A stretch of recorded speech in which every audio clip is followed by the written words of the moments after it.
Hello everybody. Good morning or good afternoon or good evening, depending on what time it is for you where you are. Happy Saturday. Welcome back to this stream. I hope that your weekend's off to a rip-roaring start, if that's the kind of weekend that you're interested in. How are things? Found the first pumpkin spice of the season. Fall is coming.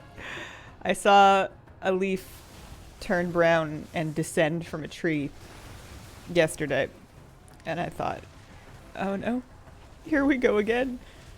It's not even August. It's nearly August.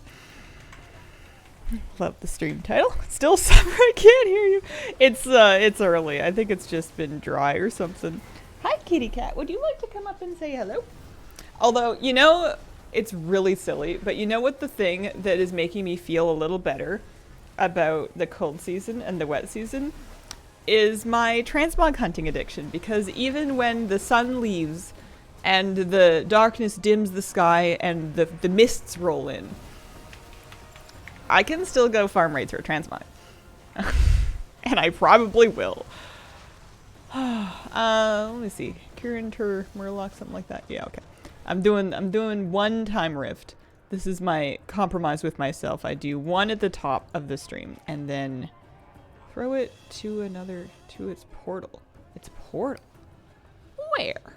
That's fire. That's not a portal. I mean, I can chuck it to somebody. I swear last time I did this, they had a portal. Oh, there's there. Here, come. Wow, that is really far. Does the mount drop today? We only have one way to find out. I have 5 characters with Gul'dan skips, and history tells us that I can't run all of them in 3 hours because I don't have the focus for it. Can I mount with this? Oh, that does make this easier. I guess maybe you're supposed to set up like a fire line. Working with strangers isn't my strong point. That was a nice dragon. What do you mean? Almost away from this awful hot ball in the sky, bring back the rains. It's doing all right out here presently. Save all the wandering baby murlocs. That's so many of them. It's the reason people in Nordic countries play a lot of video games. More time inside, more time to run old raids for Mog. My a friend of a friend who's a PvPer apparently lives in closer, like farther north than I do, in a pretty rural community that gets like a lot of snow and just like really harsh weather in the wintertime. And supposedly this is a very seasonal player that will go really hard and play an awful lot of WoW all winter. And then in the summer, just gone, you know. You won't see him, won't log on. But he comes back every time the rains do. Makes sense. In the middle of the what? Steel forged essence grind for transmog weapons. Oh. I don't know what that means. Steel forged essence. I should know what that means. I played WoD. I might have even collected transmog in WoD. These murlocs are not having a good time of it. We are still like barely towards, like a third of the way towards Here, does anyone want this baby? No. Okay, I'll take it myself. Crafted items. Gotcha. Good afternoon, everyone. Hello, Hazel. Happy Saturday. Happy Saturday. Oh, no, it's going better now. There we go. Can I load up with murlocs? Oh, can I stuff my arms with them? Kitty cat, how you doing? Shall we get some pets in? It's okay if we don't get all the boxes filled. I bet you we can still get the boss done. I have the thingy that I think guarantees me loot from this, I think. So we should get something. I still have yet to get a mount from Time Rifts, and I haven't purchased one. No pets have dropped for me either, although I did purchase Gul'dan so that I could have him accompany me on days like today. Cat pets over all the boxes. Yeah, it's true. Oh, baby girl. Morphexia. 5-month resub. Whee!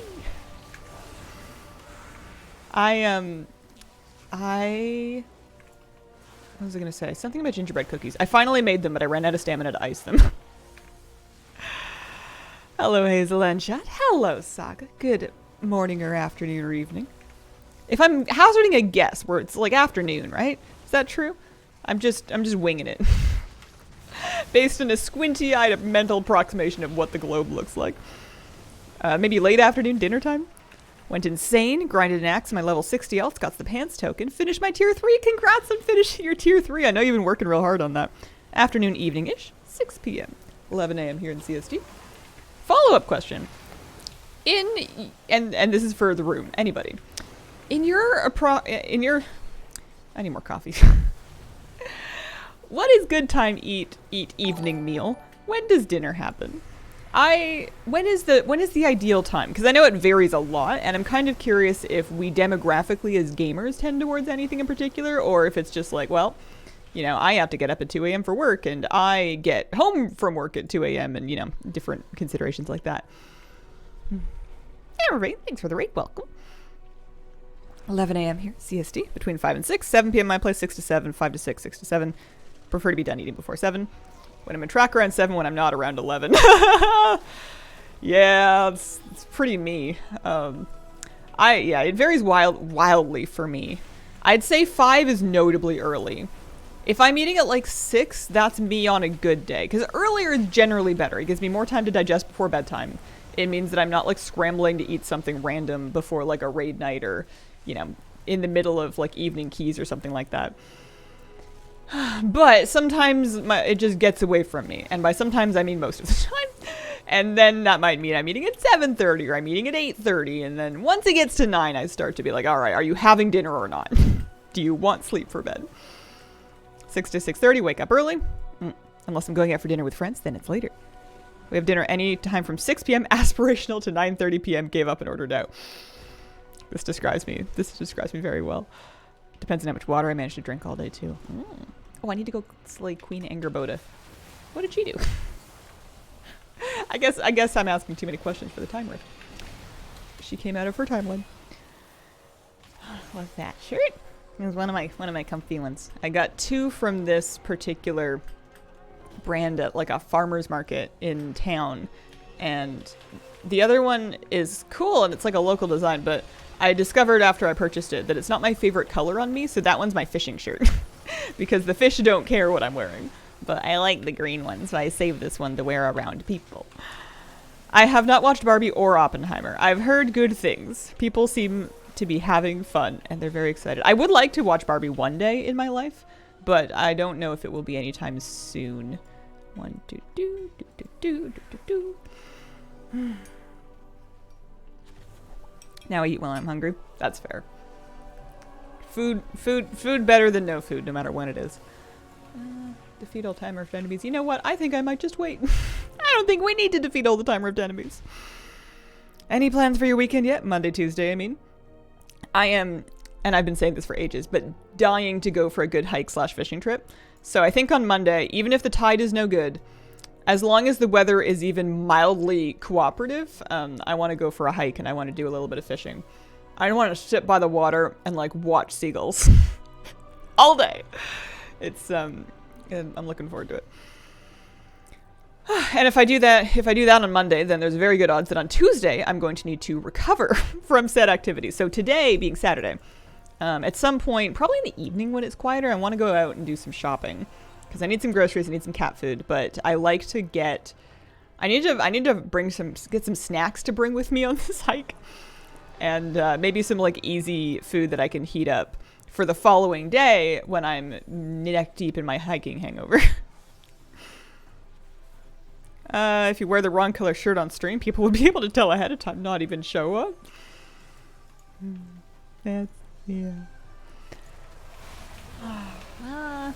Yeah, it's funny how much attention I pay to what color things are when I have obliterated my room with purple light.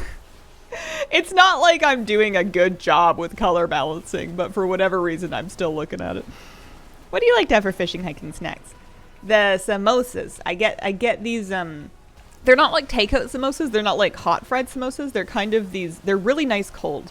There's these vegetarian samosas that I can pick up from one of the grocery stores. It's a bit out of the way, but it's like really good.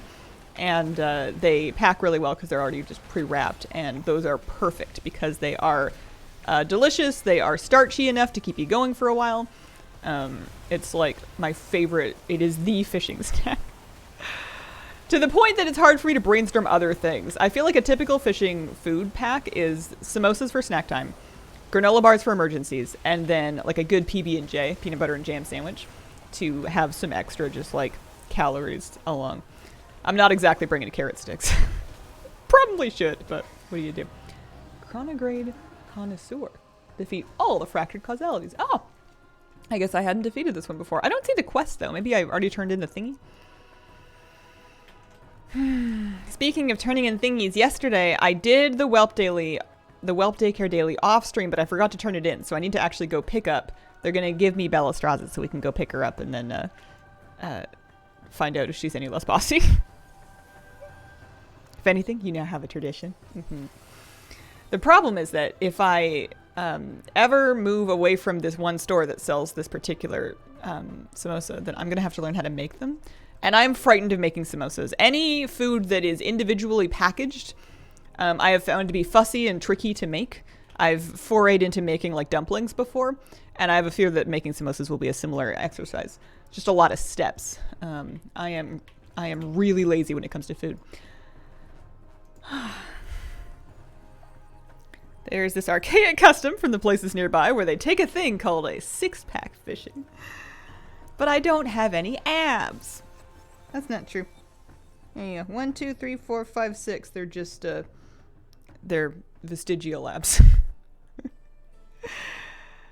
I don't go fishing alone. I go fishing with my partner. Or I fell in love with my fishing buddy, however you want to call it. Got the boffin's pet. Nice. Wonder if calling it jam instead of jelly is a Hazel thing or a regional thing? In my life, in my world, they mean slightly different things. They're both fruit preserves, but a jam is a fruit preserve that still has the seeds in it, whereas a jelly has had the seeds strained out of it, and it's more of like a gelatinous, it's more of like a jiggly thing. Jam's more of a spread. Can't be arsed to deal with anything deep fried.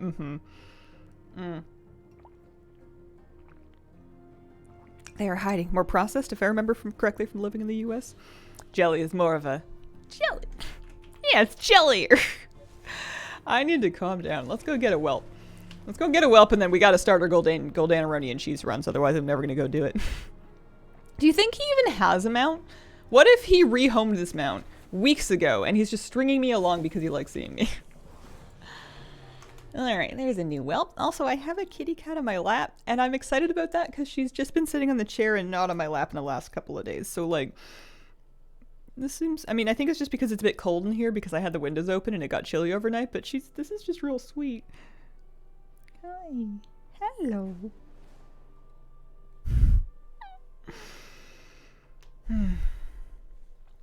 You won't find jelly here, only jam. Whole thing was weird to my 11-year-old self. Oh.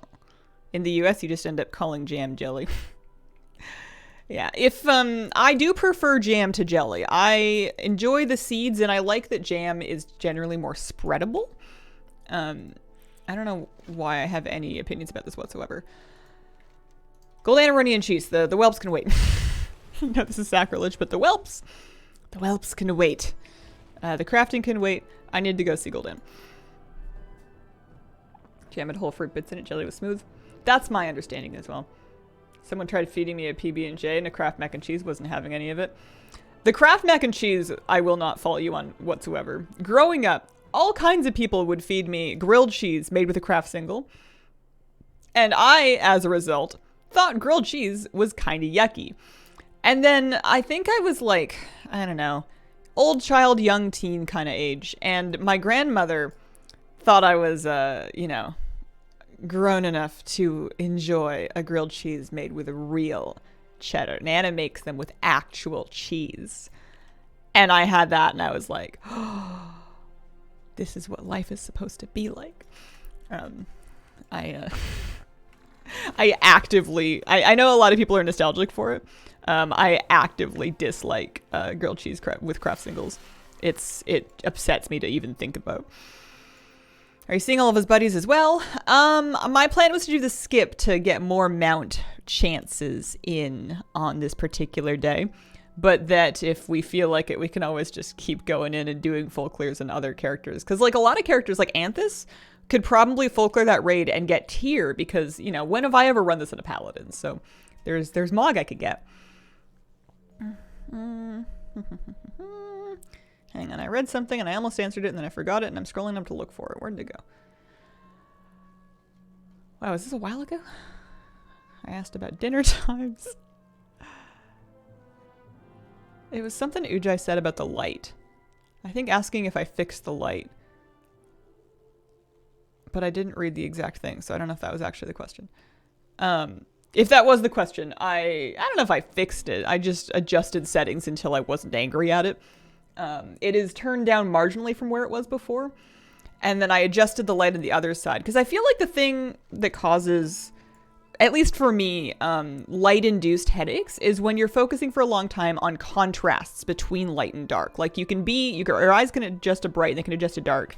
But if you're trying to like focus on a thing that's dim with bright things around you, then that's kind of a trouble. So having one bright light on one side and then the rest of it be pitch black was a lot of contrast for my eyes. So I scooched out the plant light in the closet a little farther and then also raised it up more. And also I need to prune those peppers to make the light a little bit more even. And then I turned it down a tiny bit. And I could probably stand to boost my monitor brightness a little bit too. That would probably, in this context, help me out. Do I want to mess with that right now? Let me see. How good am I using my monitor menus? Oh, pretty good. Yeah, I'm awesome. Go me. Let's take that up to like a, yeah. And then back, exit. Yeah, I think that's better. Shouldn't affect anything for you guys. That should just be a me thing. If I was a drag through, I would always dragonfly in the old world. I did nothing but for a while when I first started playing, and then I kind of forgot. Pure cheddar sucks for grilled cheese. Sorry. I don't forgive you. Asking if you saw your Saturday news video. If I saw my Saturday news video? I made my Saturday news video. Is it... what do you mean?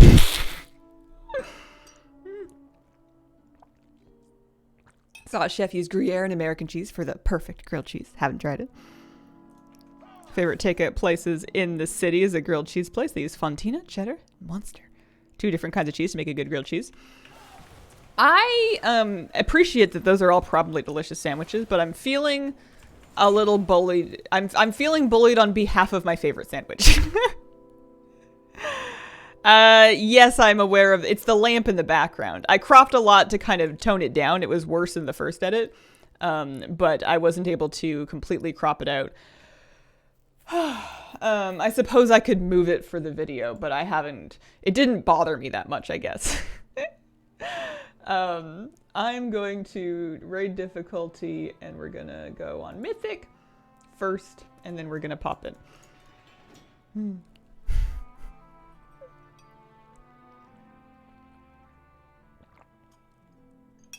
right, we are going to try Gul'dan and see if he has anything for me. I guess there's also zone drops that I could technically get from the trash, but I am surprised that I still need mythic zone drops. I guess I haven't done this that many times since it? Since they changed the drop rate on him. What are you farming for today? Primarily the... Oh, that's a lot of scrolling. I guess I'm on account mode. That's why.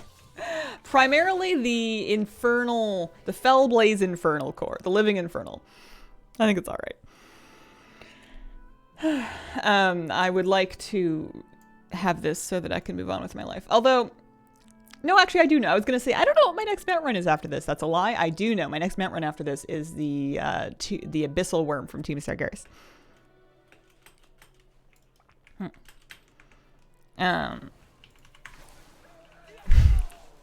That voice through my mind for a nostalgia trip.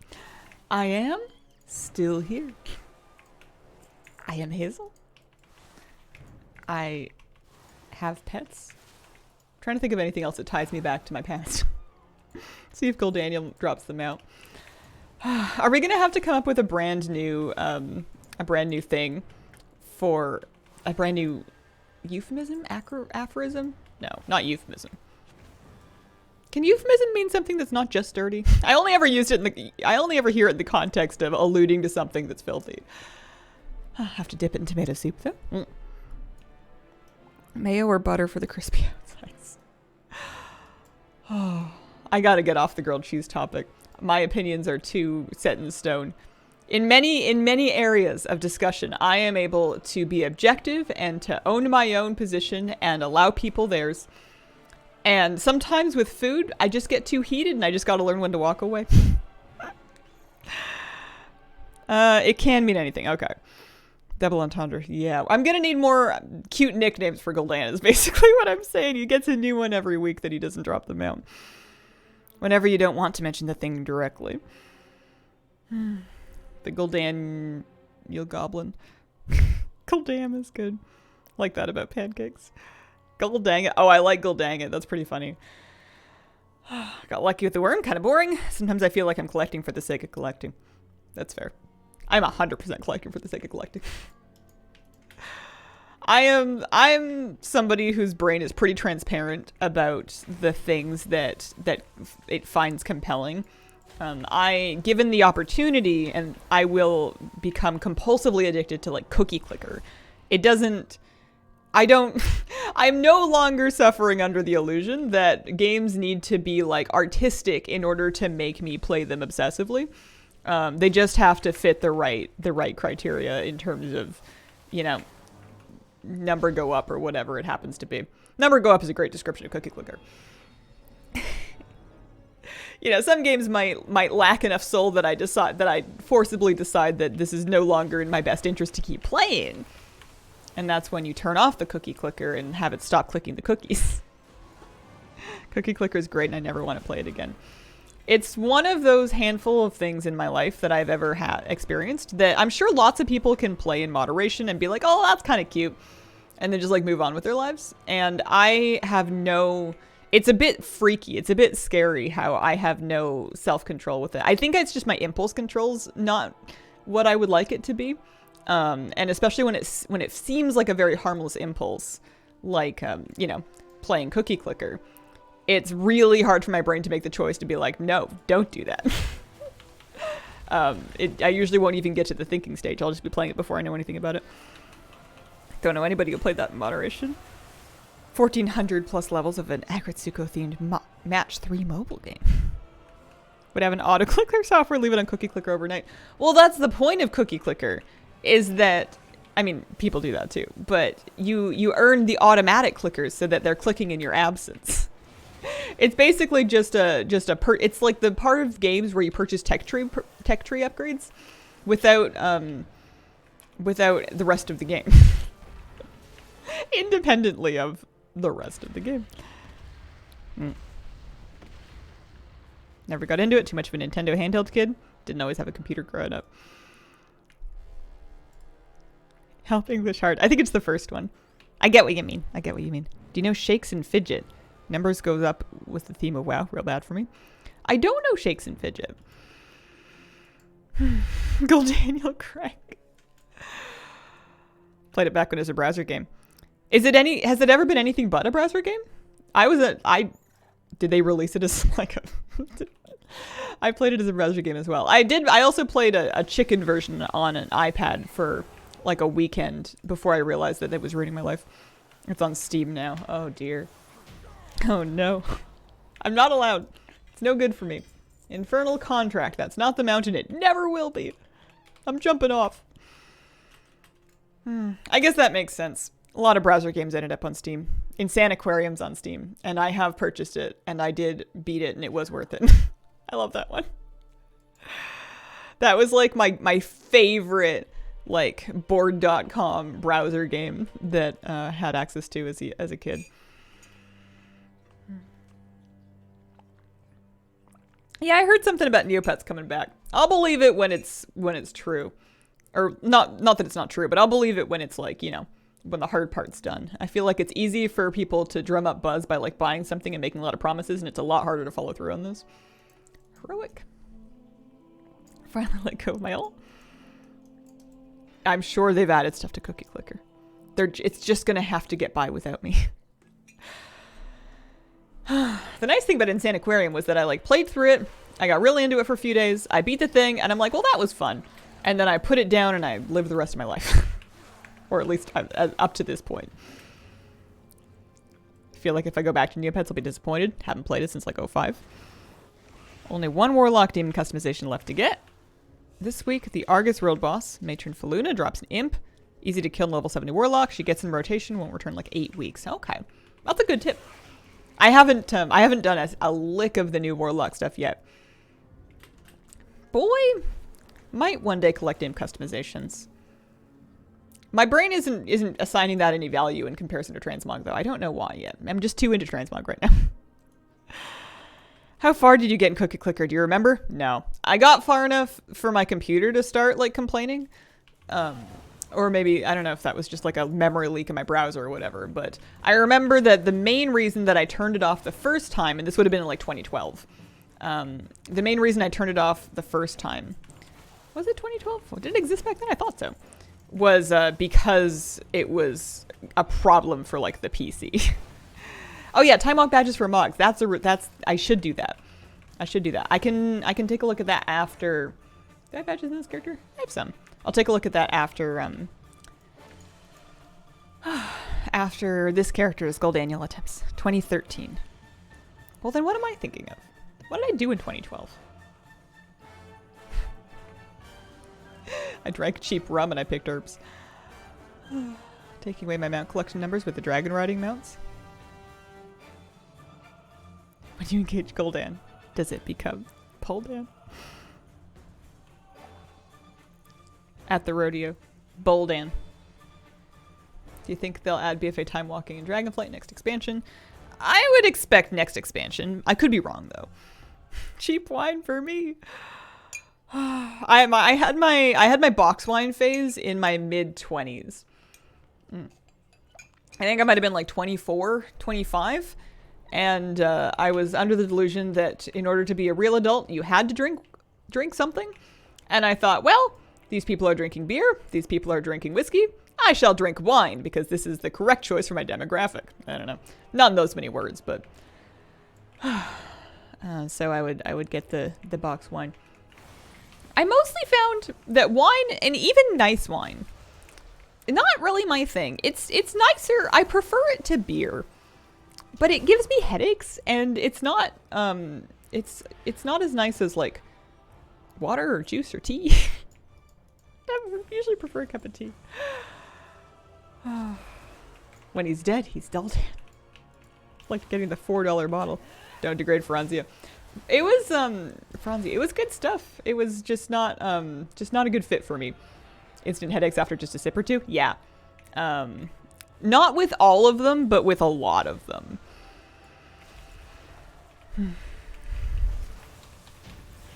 Prefer a nice coffee with vanilla in it. Do you like hot chocolate milk? I loved it when I was a kid, but I reached a certain age where it was too sweet for me to drink.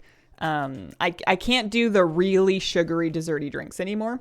I'm the same way with like the desserty coffees. I still like my coffee sweetened, but not like that to that level. It can't be syrupy. Font of night this way.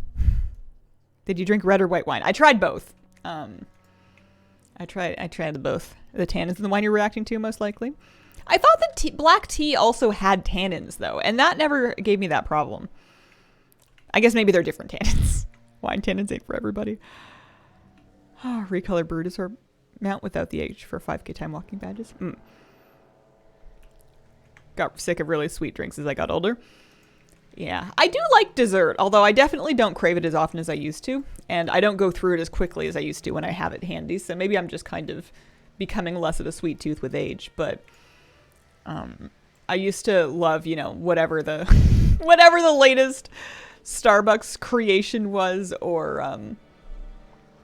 not that I went super often, or like hot chocolates at home and stuff like that with like the marshmallows and whatever, and not so much.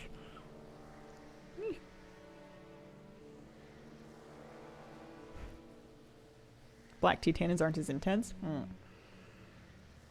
always put only a little bit of the chocolate part in it, or else it's too syrupy, like you said. Every now and then, though, especially if it's like if I'm really cold and I'm wet and I've been like outside for a long time, which almost never happens because I spoil myself now that I'm grown up and I get to choose where I go. But I have memories as a kid of being like, oh, you're helping out at the stand at the farmer's market, or you're out, you're stacking, you're getting wood from the wood chopping. lot, or you're, I don't know, doing various outdoor things in like the fall and winter where you get really cold and really wet. You're helping out with some kind of an event that's outdoors, but it's raining and everybody's kind of miserable. And someone is like selling hot chocolate for like 50 cents a cup. And it's just like the heat of it is the most life-saving thing. And I enjoy the, I will sometimes, if I get that cold and wet, still want, I mean, tea's good too, but I'll want one just because of the nostalgia. When Gul'dan gives a big speech, he's Bordan.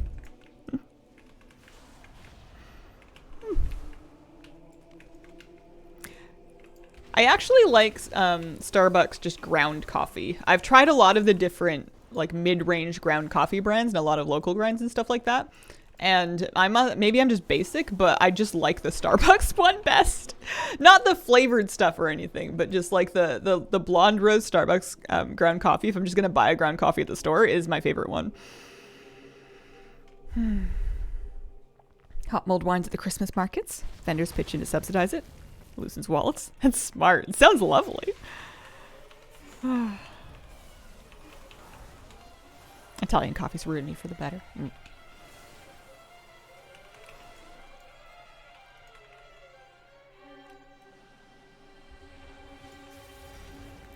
All right, Gul'dan. I would like one mountain, please. Nope, not that time. We go again. We do on normal, and then after that, I'm gonna check out that Legion vendor for time walking badges. I recommend Cameron's Breakfast Blend Black Coffee. Favorite light roast before I switched. I don't think I've ever seen that one. Is it Canadian? Realized you got a beacon. It's great for old rides. I didn't think of that when I selected it, but that is mostly what I've been doing with it. It's just lasering old bosses with this big beacon. I think you need to put a bit more heart into your drum roll. Not sure what I think the best time walking mount is. Thank you, Lay is nice. For whatever reason, when I think of time walking mounts, the first one that comes to mind is the what is it called? Ironbound Wraith Charger. This thing is kind of sick. This is on the Wrath vendor for 5k badges. And I don't think we talk about it enough. It's like, you know, he's not invincible. He's not a ghastly steed. He's just, you know, awesome. He'd be like a great Death Knight undead, anybody wearing a big sweater kind of mount. You know, he looks chilly. Raid difficulty, normal. Normal, thank you. Play Frosty K, so it's perfect. Love the hippogriff. Have I forgotten about the hippogriff? Time warped badges. Is there any way for me to filter this to sources time walking? No, vendor, but not time walking. I wanted to like look at the list because I remember something, there was a hippogriff. It was the Legion one. Yeah. Do you have the time warp Drake? I have the infinite time raver. Time warped Drake. That might be a different thing. I have an infinite time raver though. Are you impressed? Val'Shara hippogriff. Yeah, that's a good one. That's a really good one. It flies. I need to get it instead of Yulei first. Yeah, this is really lovely colors. Still don't have the infinite time raver. It's rare. It continues to be rare. You have to, infinite time raver is something that you have to be either just kind of lucky or extremely determined in order to get. It's a very difficult mount to brute force out of the game. Long forgotten hippogriff, also cool. Don't think I've touched time walking since I got my infinite time waster. Got super lucky. Didn't even realize it dropped. I've heard it referred to as the infinite time waster. Yeah. The infinite time raver can drop from time walking bosses. So you can do time walking dungeons. You can do time walking raids. Anniversary event time walking raids also count. That's how I got mine. But it's a very low chance. It's somewhere, I feel like it's estimated to be in the range of somewhere in the range of 1 in 4,000. Chat can correct me if I'm wrong, which I probably am. But it's one of those things that's like rare. Like you can run thousands and thousands of dungeons and never see it. I've never seen it drop for anybody in any of the groups that I've been in. I got it to drop once myself. But like I know people that have time walking sets that slam time walking dungeons all the time that don't have it. Yeah, it's not easy to solo farm for sure. Saw one drop yesterday with leveling my druid. Don't think I'm seeing it again. Lucky you can get it from the Quantum Courser. Mist time walking mount is my favorite. The Jade Serpent. Is that Yuli? Yeah, it's a pretty one. I think that might be my favorite Cloud Serpent. I just like jade things. Time River from the WOD time walking week. Might have been around 150 attempts. I need to get rid of the add-on that counts attempts. It's been disappointing me before I even loot the bosses. I feel like I always want to know, because the way I reframe it in my brain is that I'm not collecting mounts. I'm collecting mount attempts, which is why it drives me batty that that rarity hasn't been working for me on Gul'dan since the patch. Even enabled and updated, it's just not tracking them for me. So I don't have an accurate count of how many times. Time Rivers around 1 in 500? Really? That's still super rare, but that's definitely not like 1 in 4,000. I wonder where I got that number from. Wouldn't that make you disappointed when you get something? But then you get to work on something new. Enjoy the journey doesn't mean that you don't like the destination. Pandaria World bosses. Also doesn't count for the Brady Mountain Firelands. No idea how many attempts I have.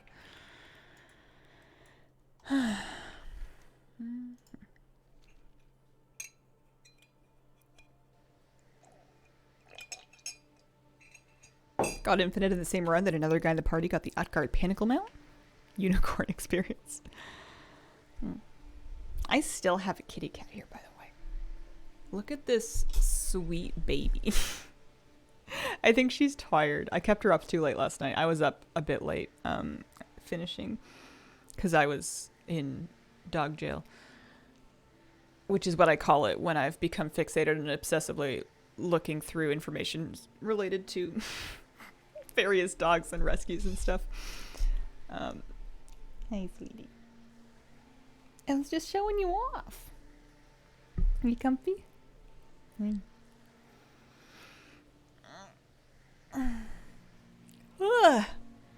But we didn't get it done. Were you looking at bottles?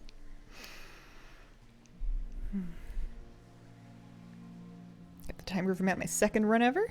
The same day the event was released the first time. That is lucky. You must have been one of the first people to like ever get it. Getting Ravenlord, going to the Fireland straight after the Firebird dropped.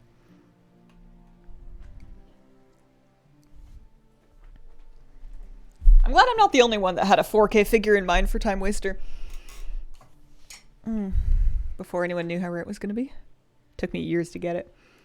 Yeah, it's, if I look in Mount Journal Enhanced, if I turn Mount Journal Enhanced back on, I'm curious to see what the collected percentage is, because it's a very rare mount, but it's one of those mounts that's been available for long enough that the amount of people that have it will kind of naturally creep up over time.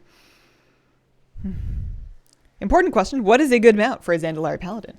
Beyond their Zandalari Paladin mount? Like, we're talking like a flying mount? Because they have a ground mount that's like their Paladin mount, and I feel like that's the move. What was I saying? Time Reaver. I almost typed Time Waster. 17.45%. That is shockingly high, but again, it's been available for a long time. I feel like it also must be creeping up to some extent because they do time walking events more often than they used to. Time walking used to be in a rotation, like, and that didn't pop up as much. Like, there were fewer of them, but I feel like it used to be not as often as it is now. So they've done a lot more of it. Have you picked your next book yet? I'm actually 80% through another one. And then I also read a dog training book that I'm probably going to read another handful of times just to make sure I've absorbed all of the lessons. But no, I haven't picked what's next beyond that. I picked one, but just kind of based on the cover and the tagline, that was kind of like an Egypt-inspired fantasy story, and I've read it, and it's really, I like it a lot, but it's more of a romance story than I was expecting. It doesn't make me not like it. I've been enjoying it very much, but it's not what I had in mind. It's a book that's harder to recommend to a wide audience, because if you're not interested in a story that's also a romance story, then it's going to be a little eye-rolly. But I like the lyrical nature of all the descriptions. I find it's nice. I like it when environmental descriptions are like very, very wordy and evocative in ways that help you make really vivid pictures, because that's how I fall asleep. Happened to cross the book in the vault. Turned out I had one in my bag. Says it cannot be looted, does not go away, possibly went into the mail.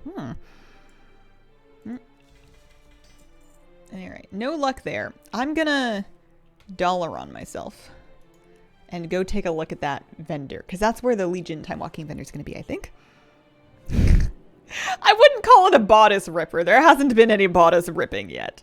It was called the Jasadi Heir, is the name of the book. It's a fantasy universe story, but it's a very Egypt-inspired fantasy universe. Near the Flight Master. Yeah. The BFA Collector Edition for Zandalari Paladin Ground Mount. Cooler than their regular class mount. Something beyond their default. I love it, but I want something different.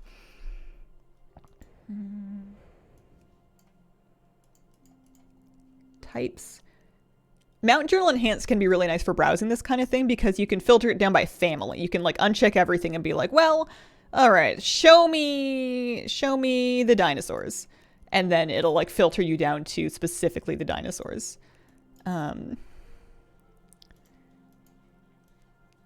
Do you have a Tomb Stalker? Because that's sick. What is... It's not filtering to only usable. I'm wondering... I want to look at that Collector's Edition Raptor. The Horde one.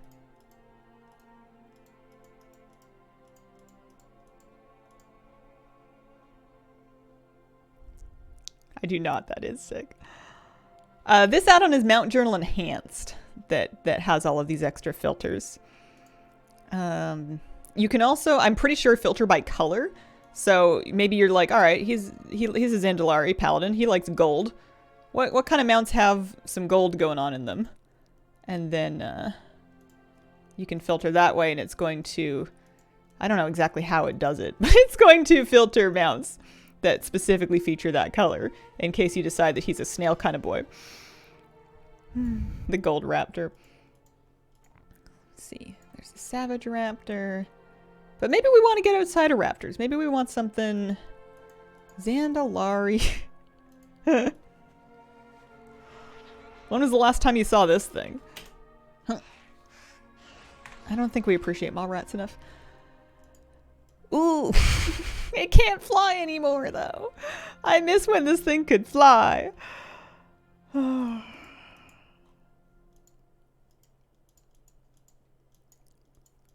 Quafan's good, too. Sundancer. Ooh, Sundancer. The Carcinized Zeresteed.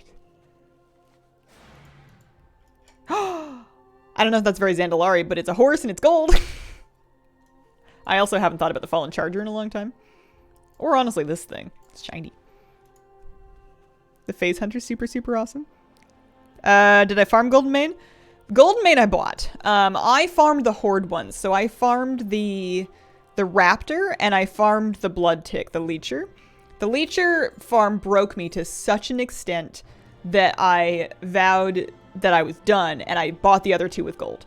I bought the Terrified Pack Mule and the Golden Mane with gold. Alright. Transmogs. Which is, it works out because I actually have nothing else to spend my badges on. So there's a few of them. Should I look and see? Let's, oh.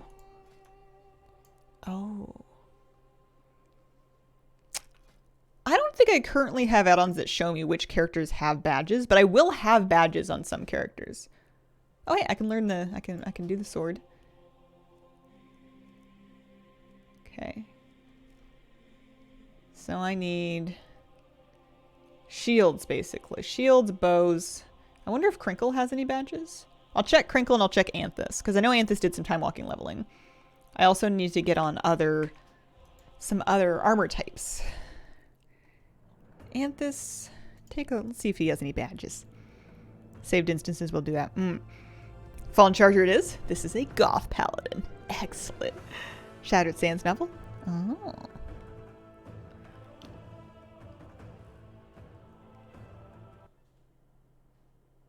I think they should make every mount fly. I want to drop on some mobs in my Brutusaur.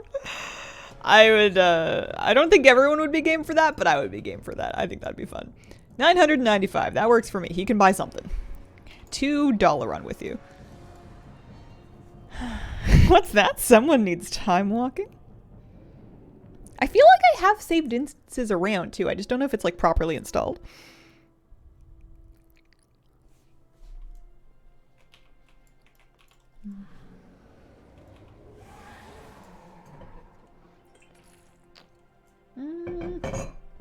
This way. But yeah, when you find the right mount for a character, it's magic. Look at how grumpy he is. He's wondering if he's remembered to re-up his car insurance. He's just like, oh man, my favorite coffee place is closing. I don't know where I'm gonna go now. That is a man with mild concerns. All right, you have. So I don't have enough for the replica Aegis on this character, but I can buy Surmar Guard Shield, which is awesome. Holy smokes, I did not worry enough about this transmog. There's an ensemble? Warrior Paladin Death Knight. Yeah, okay. I am not planning this out, by the way. A smarter person than me would have planned out who has various things. I want to, like, end badges and can learn different stuff. Oh, I'm just going to go for it. Belf Pallyboy also rides that mount. Shirt trees with a heartbeat line? Yeah.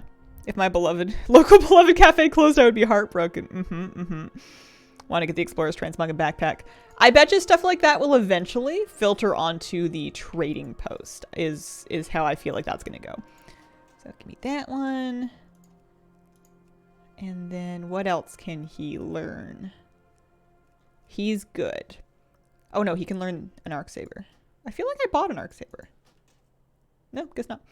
I need to definitely come on a cloth character, because there's like a chest piece and a staff and stuff. And then I need to find someone who can use shields who has 3,000 badges, because I need a replica Aegis of Agrimar. I didn't know that I needed a replica Aegis of Agrimar, but I do.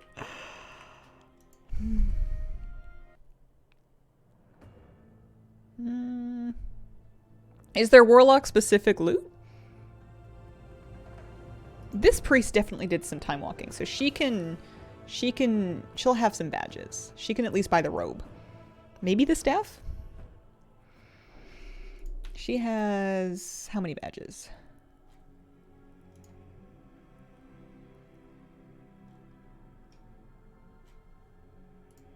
Okay, she has 1,600 badges, so not... Well, she also... she didn't turn in her time warped crystal. That's okay.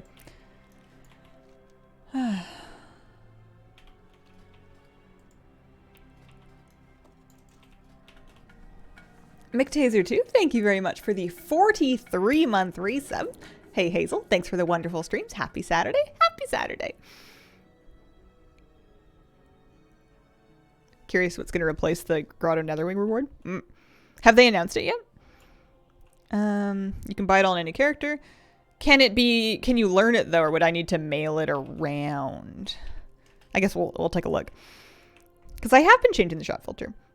It's a lot of badges. The quest you get every time walking gives 500. Yeah, 3k is quite a few badges. I remember when I had to save up 5k for the mounts. That took like some concerted effort. Alright.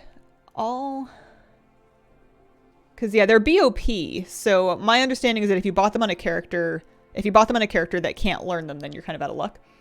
I also need to turn on Can I Mog It, apparently. Add-ons. Can I Mog It?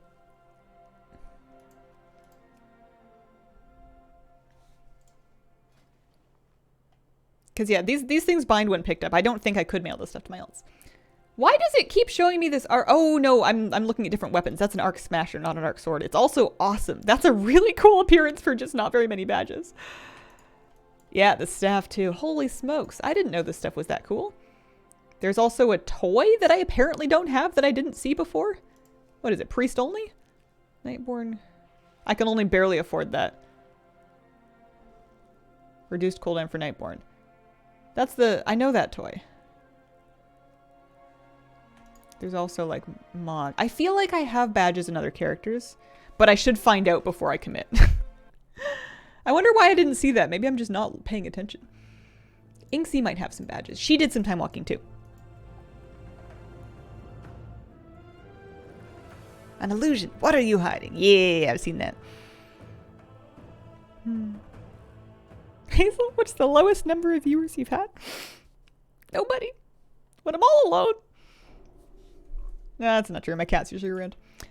I want to check her badges. She has 1,600 badges. I'm sensing a theme here. She has 1,600 badges and she has the shimmering crystal from the WOD event stashed in her bank that she did not use.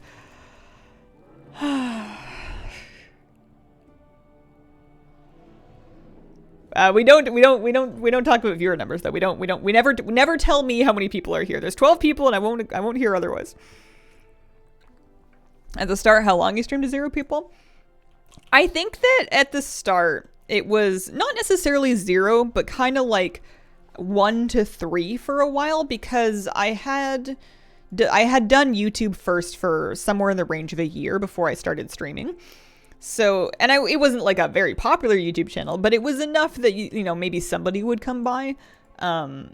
So it wasn't 0 for, I don't think, very, very long. But it also was sub 10 for a long time, I'm pretty sure. I don't really remember. This way. 1 million. At least 12. Somewhere in the range of 12. I'm logging onto my different characters to shop from this vendor with my badges. Alright. Yeah, no, I guess I just missed the toy. Let's, we'll buy the toy on this character. May as well. And then she has 100 badges left that she can use.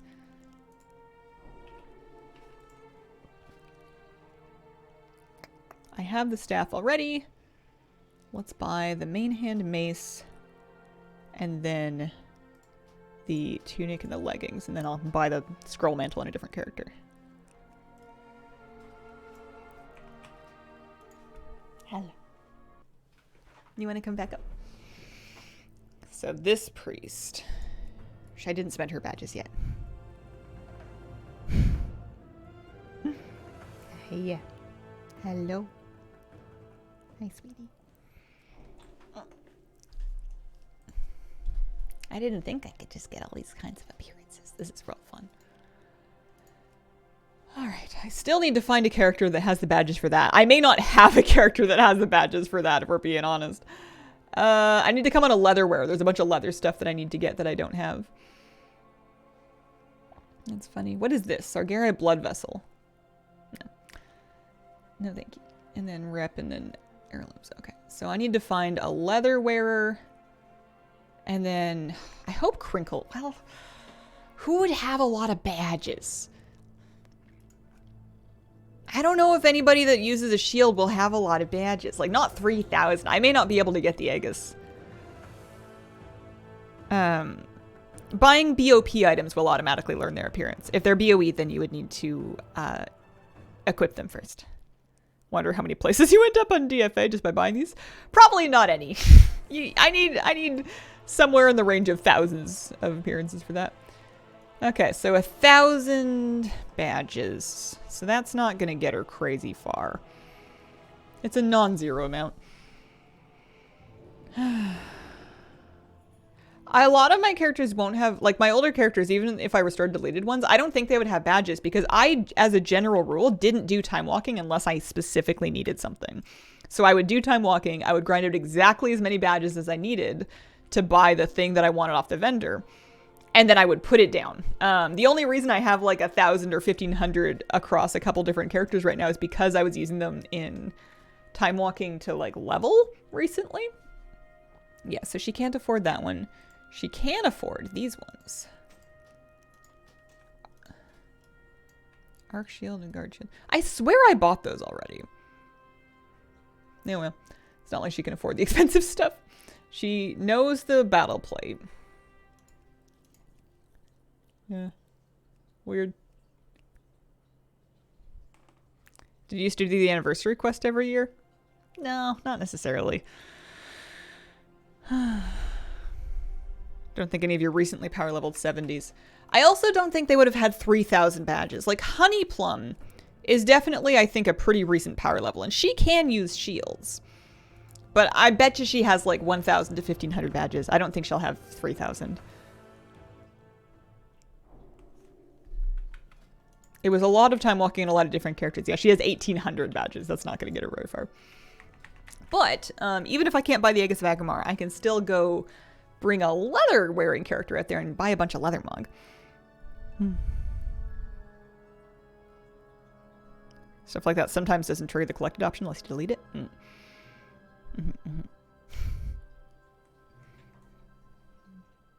Go take a druid out there or something. Excited for the anniversary this year. Want that Worldbreaker recolor. Who's the leather character that's most likely to have badges? Maybe my druid. Maybe a different druid. Because you don't need very much for the you don't need very much for the main transmog. It's just that big one that's expensive.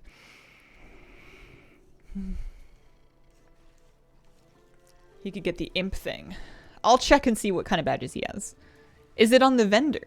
Is it on the vendor? Man, this character has 3,000 badges and she's a druid. That doesn't help me. Oh, man. Do any of your goblins have lore-friendly names? I have a goblin warrior tank called Heatsink. That's funny. Time for time rifts. Time rift o'clock. Man,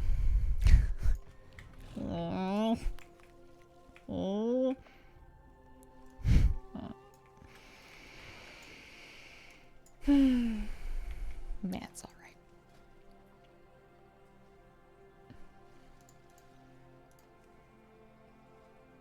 Yeah, the arc shield for some reason isn't tracking. Also, I need to bring a bow wielding character to buy the bow. I'm not going to buy that mace again. I'm sure I purchased it. It just hasn't timed out yet. It's funny though, like the staff is also, well, maybe not. Anyway. Leather, leather, leather. Here, let's actually delete them.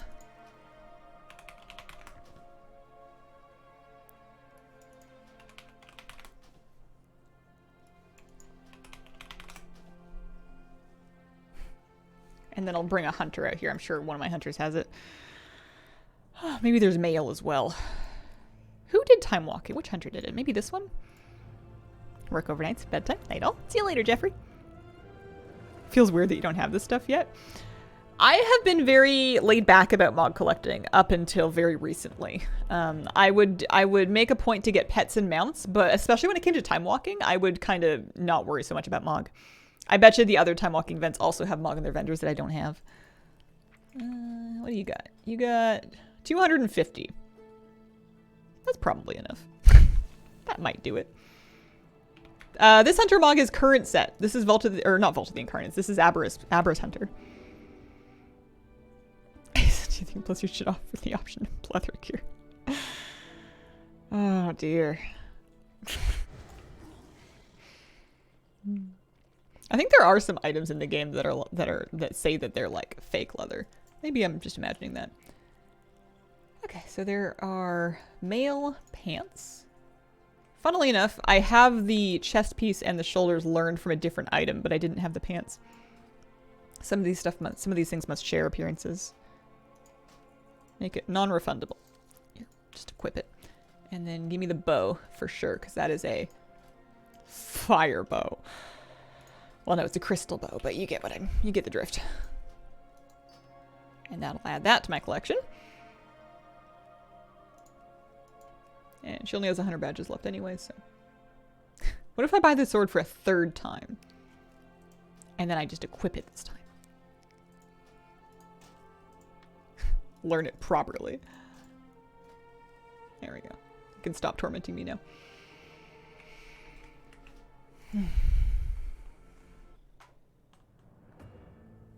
Need a lot more badges for when the other events come back around. You could say that, or you could say Mog is usually cheap, so maybe I shouldn't worry about it. Hunter set's very good. First time I tried to get the current set on alts. I feel that way about the priest set as well. I'm still working on it. Well, am I actively working on it? Probably not. I still need more of it, but it's felt good to do Aberrus on my priest alt because getting those appearances in different colors is like, this is stuff I'm actually going to wear. Do a single time walk in a character for the 500 badge item. It's a very good value thing to do. I just don't really want to do it. I'd have to know which Mog I'm missing in future events, so which character is the best one to do it on.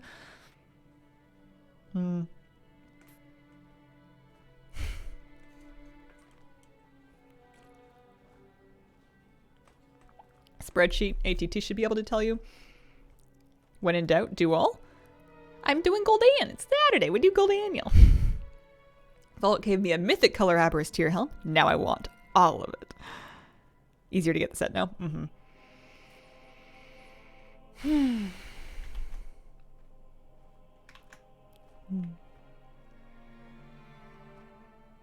Gul'dan will fall. The mount shall be yours. Eventually. One day. I wish I knew how many attempts I had on him. I feel like it's a lot. I think that I am officially and technically unlucky, but I don't know for sure. My girlfriend says, hi. Say hello to your girlfriend for me. It's from a key. Have not done the raid in Mythic. It's cool that you can, I love that with the item upgrade system, you can get an item on one appearance and you can upgrade it and then get a second Mog from that same item. It's pretty neat. I would like to make my way downtown, and then I would like to take a very short break before I jump in for my second batch of Gul'dan attempts. But we did get all kinds of stuff. I can't believe that I have the badges, my druid. And it's I'm pretty sure it's a BOP item too, so I can't even like mail it to a character that can learn it.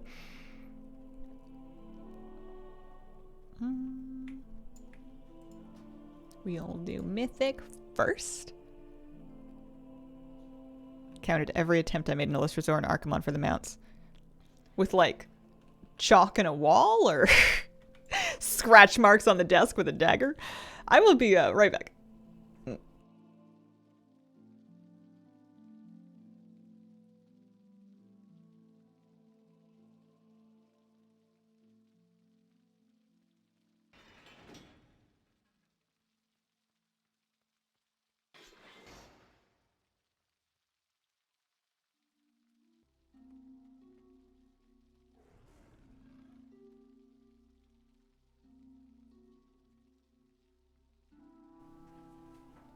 Kitty cat, you stayed.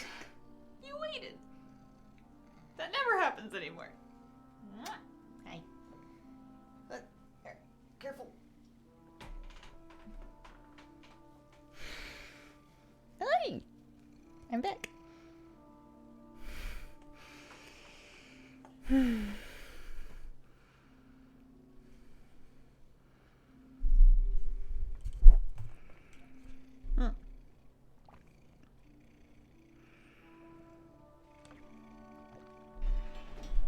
Alright, I'm back. Trying to unlock Mega Orcs. I don't know that one. Is your cat autonomous? Is she autonomous? Kitty, are you autonomous? I mean, I like feed her and stuff. I think I'm misunderstanding. It worked. But it's not up to date. Oh, yeah, that command. The command's command. Yeah, that was a super project, I'm pretty sure. That was a occurrence baby. I haven't looked at it. Yes, she can read minds. She gets ESPN.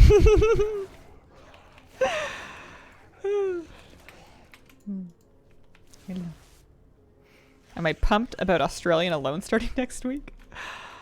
Oh man, I haven't been watching any new TV, but that seems like the kind of thing I might watch one day, as long as it's not too, I don't know. I'm torn with Alone because I love the show, but I'm also, it like upsets me sometimes, and there's like the undertone of it sometimes can be quite grim because, you know, you have people that are pushing themselves to a very dangerous place and undergoing great hardship voluntarily because they feel like it's the only way they can like help their families. It's all a little Squid Game, but just with like wilderness survivalists.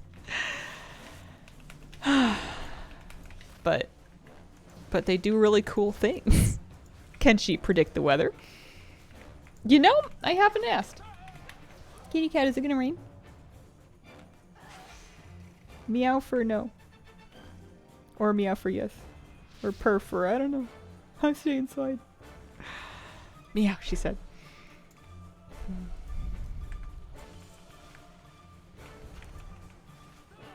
Did she do tarot readings?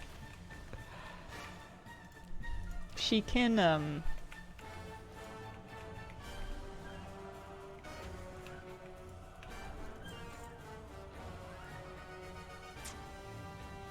mostly just cat things. Mirren may not remember way too much of Mean Girls. She's demonstrating her autonomy by not answering you. She just likes being around people.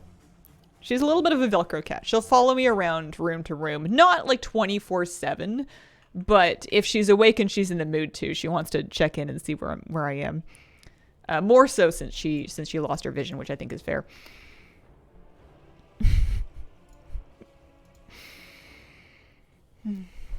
Moving tomorrow. Hope and pray my cat doesn't hate me for moving. It's tough on kitties. They can adapt. They'll be all right, but Kitty's gonna be stressed for a little bit. I'm pretty sure the day that we moved here was Miss Kira's worst day of her whole life. But she made it. Already a mean guy. Don't need him also hating me.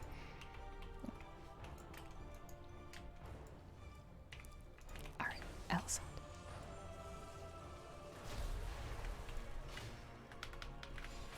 Kitties have to deal with a guest kitty for a few days. They are not pleased about this arrangement.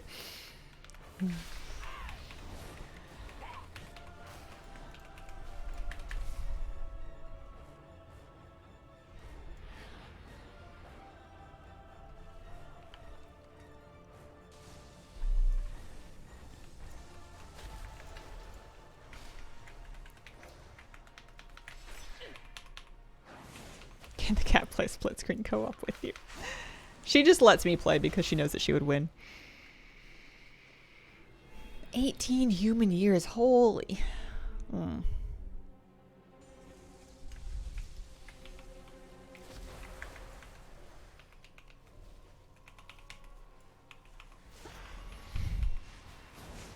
Kitty, you're only 9. You're just middle-aged. I feel like she doesn't act old. And she's not old. Like I said, she's 9. She's not like 20. But she starts to sound old sometimes. Not when she's awake. She's still a beautiful, beautiful, chirpy baby girl. But when she's sleeping, she's started to snore. And she's always snored occasionally, but I swear the older she gets, the more grunty and grumbly her snores get. Here's the same age as my Maya.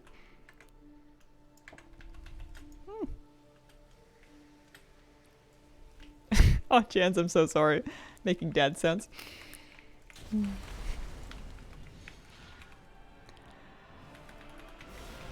Ever watch Milo and Otis?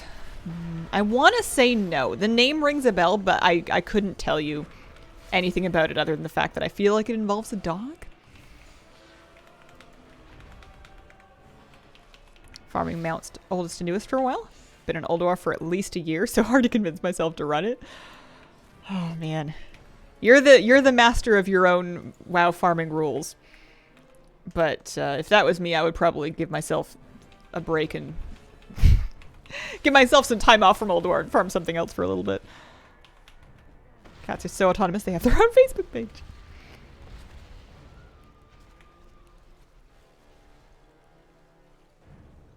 Log on an old alt, realize they're still in Zereth Mortis. Wonder whether they're supposed to be dead forever. I moved all my characters out of Shadowlands at the end. Took me a while, but I eventually parked them in at least Stormwinds to await their future makeovers.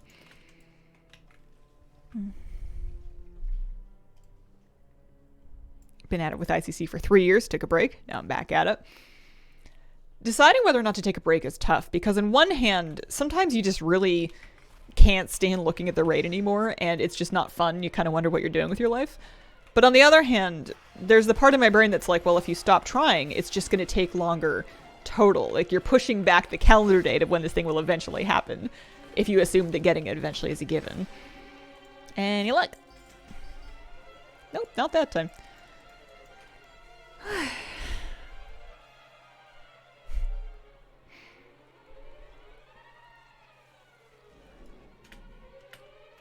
Uh-oh.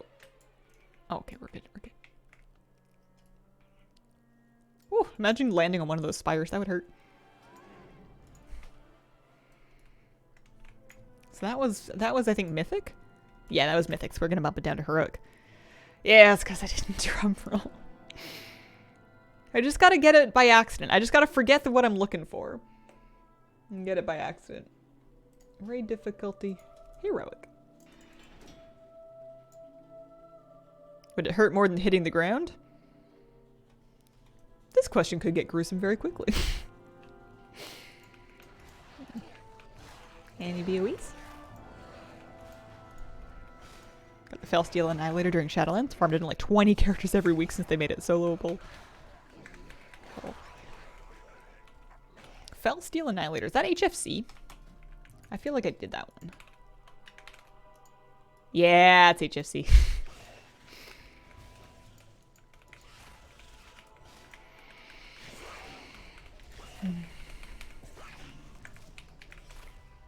These scorpions never drop me BOEs. I need things. I need a cloak of multitudinous sheaths. Do you ever feel like people naming items in WoW are just sitting there with their thesaurus being like, yeah, fine, whatever. They just think of words and then they just keep re-hitting like the randomize thesaurus button until they come up with something. Because there's just like so many items to name. And you end up with names that are just so strange. Or like, I feel like you end up with words that are very thesaurus-y. Like, they're words that technically mean something that is relevant to the piece of gear. But it's like a strange, archaic, niche word that hasn't been used in that context, like, ever. I don't know if I have a good example. Oh. Ah. It's my favorite mount for a long time until they added the snails and the crab. Cyberwool, thank you for the 11-month reset. Very much appreciated. Cantankerous Kerfluffle. Perfect. What was it that I was doing? Leggings? No. I mean, there was Sister's Fall and the Spongan Helm. No, I guess these items have reasonable names. I re-rolled, by the way. I re-rolled for a new thing to work on in between trying for the Unrelenting Blood leggings. Now that we have the Abyssal Bubbler Bracer lookalike anyway. It looks like my next raid, Heart of Fear. Again on leather. It keeps giving me leather, but Heart of Fear on leather. Also, there's Heart of Fear leather robes that have really nice appearances that I don't have that I feel like I would actually mog on some of these characters. Soap on a Rope is a hilarious name for an item. Have you seen the Soap on a Rope actual prod? It's like a thing. It's like something that people would get and take camping. I feel like I encountered physical soaps on ropes as a young person. Siege of Orgrimmar is the last raid-in mob. Heart of Fear is a raid-in mob. Unless you mean my last raid-in mob. I had a soap on a rope as a kid. My favorite soap-related product as a child was bath crayons. They were basically heavily dyed soap that you could use to kind of color on wet skin or on the bath. They made a frightful mess and they were so fun. They were giant like soap crayons that would they just had a lot of dye in them. Have never heard of those. Maybe they don't do them anymore. Maybe they didn't expand very far past wherever it was that they came from. Know what I'm buying my friends with kids? They were I don't remember. I mean, I didn't have to clean them up. I was like 7. What about soup crayons?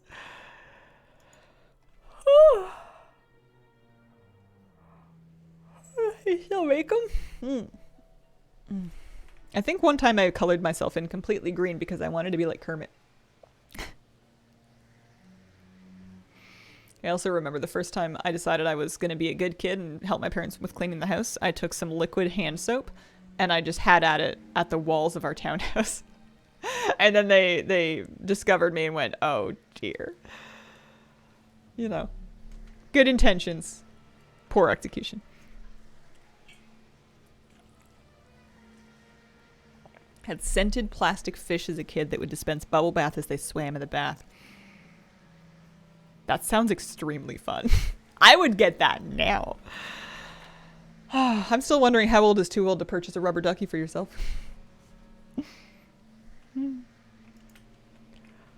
Oh, I'm tired.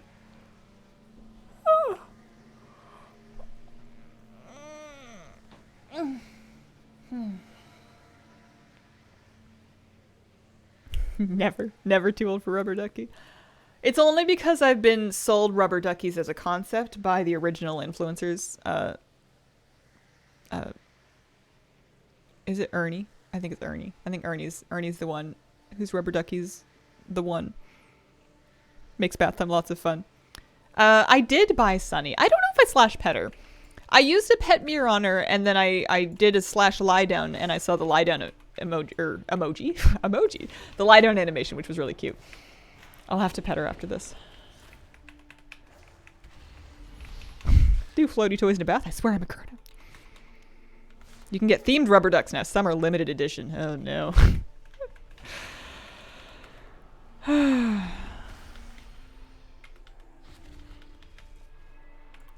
Yeah, we're gonna not worry about the other kind of rubber ducks. That's not the kind of bath toys we're gonna talk about on stream. Yeah. Funko Pop line of rubber ducks.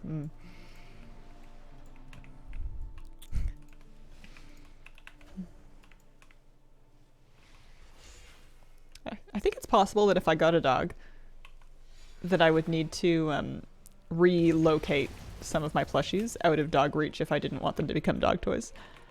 I never had any trouble with Joker, and kitty cats always left them alone. But I know there are dogs that will be like, this plushie is mine now. And then, you know, Dottie the alpaca is just eviscerated before you blink.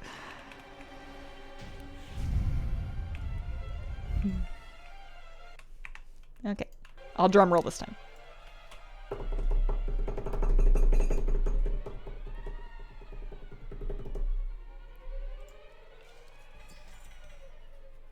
Nope. But we can turn it down to normal. Try it again. Let me take a look at Sunny. Let's pet Sunny. They said this is a golden retriever. That looks like a spaniel to me. That does not look like a golden. It's the color golden. All dogs go to Bastion. Cats go to Revendreth. Kitty, don't listen. It's just not true. Slash pet. It was the thing that they wrote on the announcement post for it. Yeah, it also does this animation when idle sometimes. I have a cat that I have to relocate plushies. Have you seen the James Fish bit? I have not. It's a shiny spaniel. Go spaniel!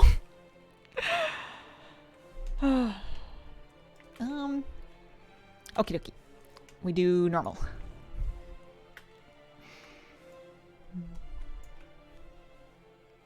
Hello. How you doing?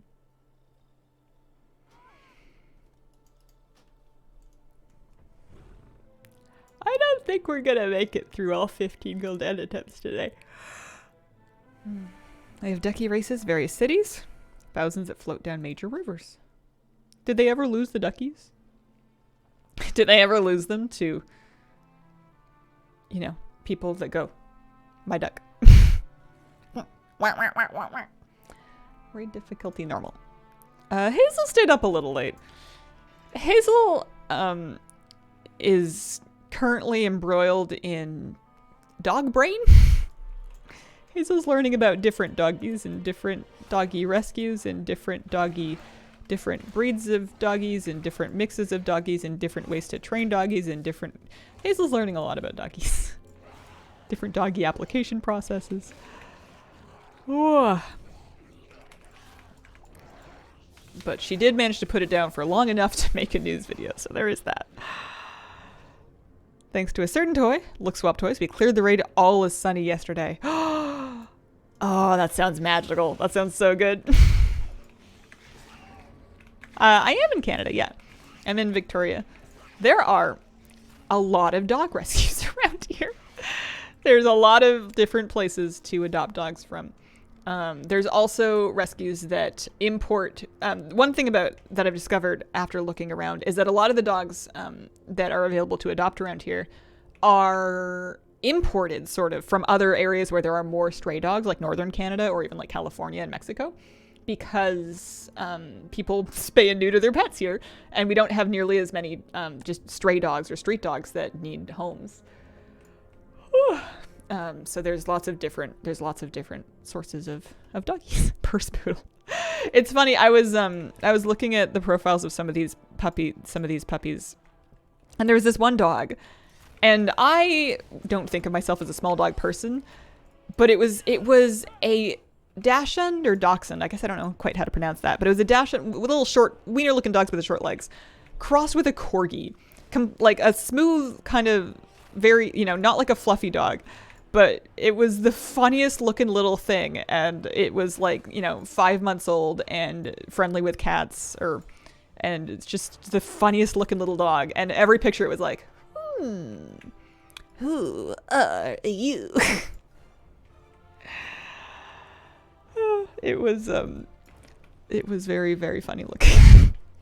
I have a doxy. I saw somebody walking one recently, and it was like, I don't know if it was a puppy or what, but it had such short legs that they were coming up to a sidewalk, and it was like a regular height curb, standard height curb. And this dog sees the sidewalk coming and goes, all right, I can do this. And it like jumps because the sidewalk was like taller than its legs. So it had to really like lean in and get some spring and leap up onto the curb. I don't know how that dog does stairs. Maybe it just doesn't. Oh. Dachshund? Maybe I just think that because I live in French City. I grew up hearing Dachshund, but I've heard people saying Dachshund as well. Maybe it's regional. It's a German word, but only English-speaking people use it. Oh. Anyway, cute, funny-looking little dog. His name was Frank.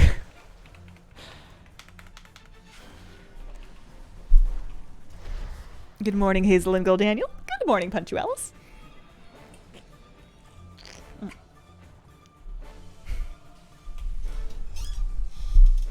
Dachshund. What do you call German Shepherds? We call them Schaefer. For a second, it took me a second to realize that question wasn't for me. I'm thinking, well, I call them German Shepherds. I call them dogs that are probably a tiny bit too much for me, if we're being honest. I think it would be doable, but it would be a lot.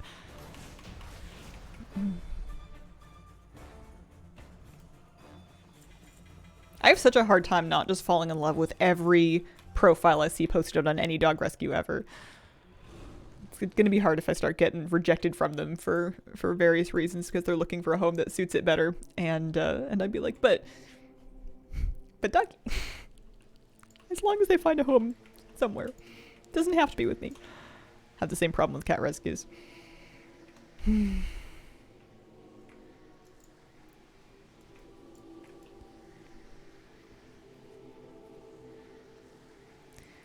Alright, Gul'dan.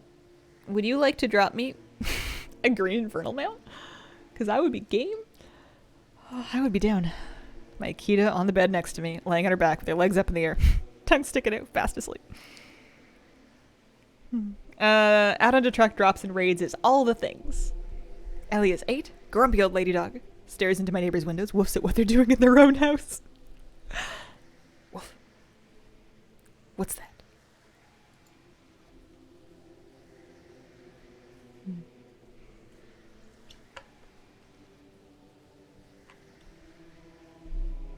Yeah, he can drop the green mount on normal, heroic, or mythic.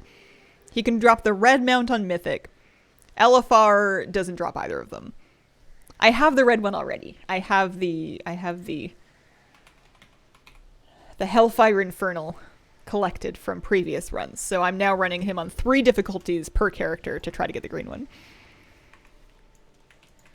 This is our last run in this character, but I have 3 more characters that have skips unlocked. And the nice thing is that having the mythic skip gives you the heroic and the normal skip as well, so I don't have to clear the whole raid on these characters to try for it.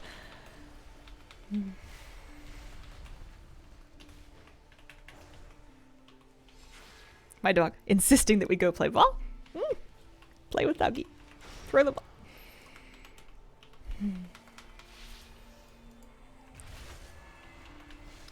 Do any of you have dogs that like baths? I have this fantasy that I'm going to have a dog that will allow me to gently bathe it in warm water and rub it off with a fluffy towel every now and then. Not because I like need my dog to be pristinely clean, but just because I love baths. So I feel like my dog must love baths if they're like, you know, warm and gentle and wonderful. And I just like pampering them. I love brushing my cat. You know, it's just nice for both of us. But all the dogs that I've ever had in my life loathed baths. They were all northern breeds that did not take to water in any way, so they hated getting wet. I have a cat that likes baths. Don't know if that counts. He's a weirdo. Pitweiler loves to go to the groomer for a nail trim. None of them like baths, though. The skip is do it 4 times. You have to get a quest from the beginning. You have to get a quest from the beginning, and then you have to kill Elisand 4 times. So I got some leg transmog that I needed. That's something. But no luck. No luck outside of that. We're going to take her back to Veldraken to continue ignoring Solo Shuffle. You can definitely teach a dog that baths are nice. Newfies you can't keep out of a bottle and they become a wet mess fast. Oh, there's a Newfie that I've seen around. And this dog is a mountain. It's a black bear. It's so big. I've never seen a dog this big before this one. I'm in love. It's so huge. I can't have a dog that big in this place because it wouldn't fit down my hallway. It would try to like squeeze between like the kitchen and another piece of furniture and it would be like, nope, can't do it. Woof. I hope his name is Teddy. I've never had the nerve to introduce myself or ask to meet him. I'm a bit too shy for that. Yeah, the Bernards and the Pyrenees can also be very big like that too. Chocolate lab will jump in the shower. Save money on gas, get a saddle, ride the dog. We had a Bouvier. People thought she was a bear cub. I haven't heard anyone talk about one of those in a long time. Yeah, Newfies are so cute. Dog is probably heavier than you are. I'm for a certainty. That dog probably eats so much food. All right, Crinkle, it's your turn. Friend had a Bernard, huge drooler. Need some yard. Yeah, that's going to be the trick for me. And I think it may make it difficult for me to find a rescue that is willing to adopt a dog to me because, and I don't know because I haven't tried yet. But I don't have a yard at all, let alone a fenced yard.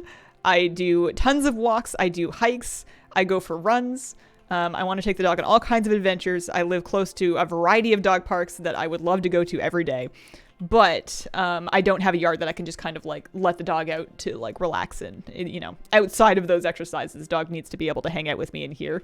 And I think a lot of rescues are going to want big fenced yards for their dogs. So I can try. But we'll have to find the right fit anyways. I think that'll be just as good. But I think that sometimes, and there are lots of different rescues, so I may be able to find one that understands. You know, if they have a choice between someone like me and someone like me that also has a yard with a fully fenced 6-foot secured fence, they're going to prefer the person with the yard. Things I do have going for me are I work from home, I have more time than sense, and I have no small children. So that ticks a couple boxes. What are we doing? We're doing Night Hole. That's right. Dogs using the bathroom and knowing without a yard. I lived for 7 years with a dog, and at the time I lived in an upper floor, like a high, like a lot of stairs kind of situation. So I was very used to that. I was very used to taking Joker out during the day and before bed and first thing in the morning and stuff. But you know, a dog owner that's never had to do that is probably going to think, well, that's unreasonable. You're not going to keep up with that.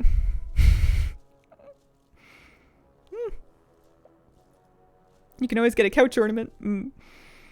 I want a dog that can keep up with me on hikes.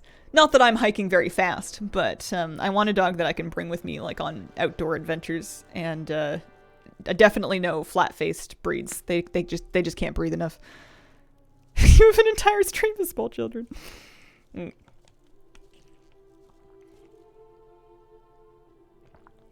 I'm not in contact with Joker's dad anymore. Last I heard, he was alive and well. Not a handbag dog, I'm guessing. That's not my intent. However, my number one thing is just to find a dog that is the right fit for my home and my life. So a dog that isn't inclined to chase cats.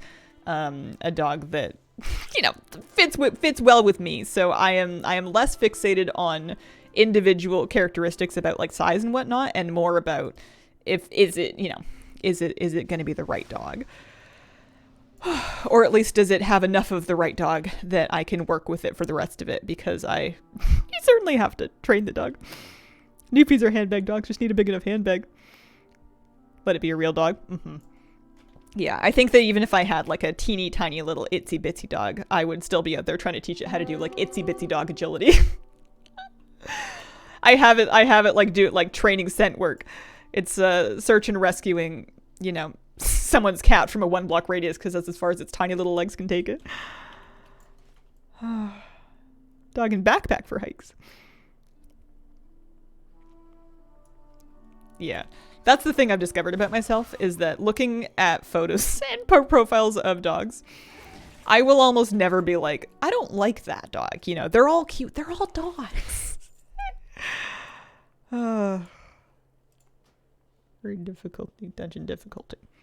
But it definitely needs to be a dog that is cat tested, and then that I can also introduce very slowly to my kitty cat, because and it also needs to be a dog that's not, like, afraid of a leash, because I don't have a yard. We're going to have to exercise on a leash. We're going to have to be on leash and going to the different dog parks and stuff. If there's a dog that's extremely leash shy, that's not going to work, because I need to be able to leash it to take it places. So, you know, there's considerations for sure. All right, what difficulty am I on? This is normal. I guess we can do this in reverse order. That's fine. Wonder what that little guy's favorite thing is.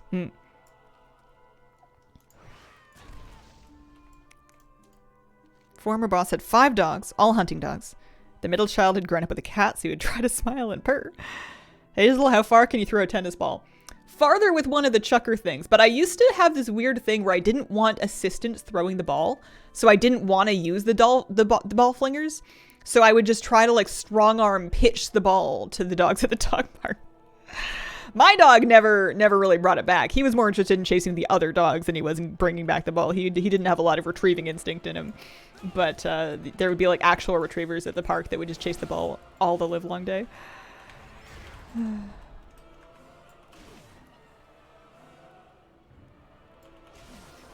Don't discount the toteability of a dog. Yeah, my sister has a very large dog that needs help with car and stairs and stuff like that, and it is a project to get her up into anything because she is a big girl. You probably thought it was cheating. Cat fetch is better than any dog I've ever had. I used to joke that Kira fetched better than Joker, because Joker, beautiful boy, not so much with the fetch. Just not any natural interest in it, and I never succeeded in shaping him to do it.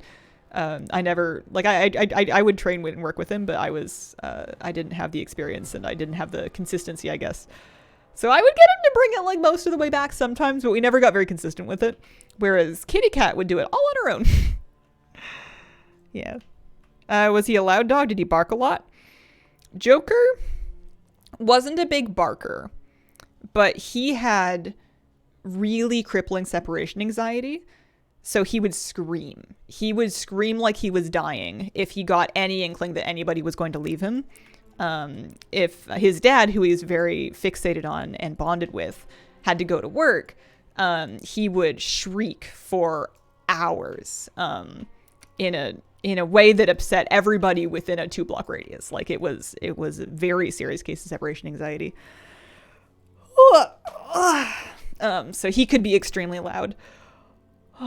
He in the car, he was okay in the car for the most part, but he had a real fear of being left in the car. So he didn't like parking lots because parking comes before the car being stopped, which might mean that somebody might leave him. So or at least that's the way he thought about it. I wouldn't leave him, but you would, be looking for parking and he would start shrieking because he was so afraid of that. And then like, even before that, you change lanes. He hears the blinker to change lanes. He's like, oh, what if you're changing lanes to go into a parking lot, to go park the car where it's just, I think he had a couple of bad experiences as a young dog, and he had very, very bad separation anxiety.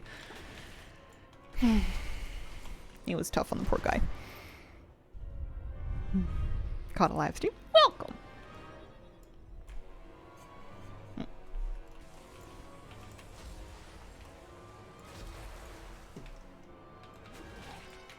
I wonder how many dogs that people got during like the pandemic lockdowns that didn't get built up to being left alone for small periods of time, are now having a really hard time because they've never been home alone before, and then all of a sudden, mom or dad has to go back to work. 2 of my dogs are on it. Mm-hmm.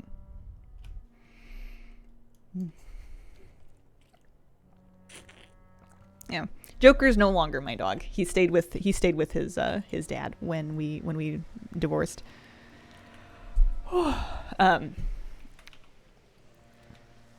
Yeah, we never worked with a behaviorist specifically. The quotes were always really expensive, which was, I think, why we didn't pursue that. We made a lot of progress, though. We made a lot of progress while I was living there. We'd work with them. Oh, you're right, probably a lot. Large issue, dogs being returned to shelters due to separation anxiety. Oh.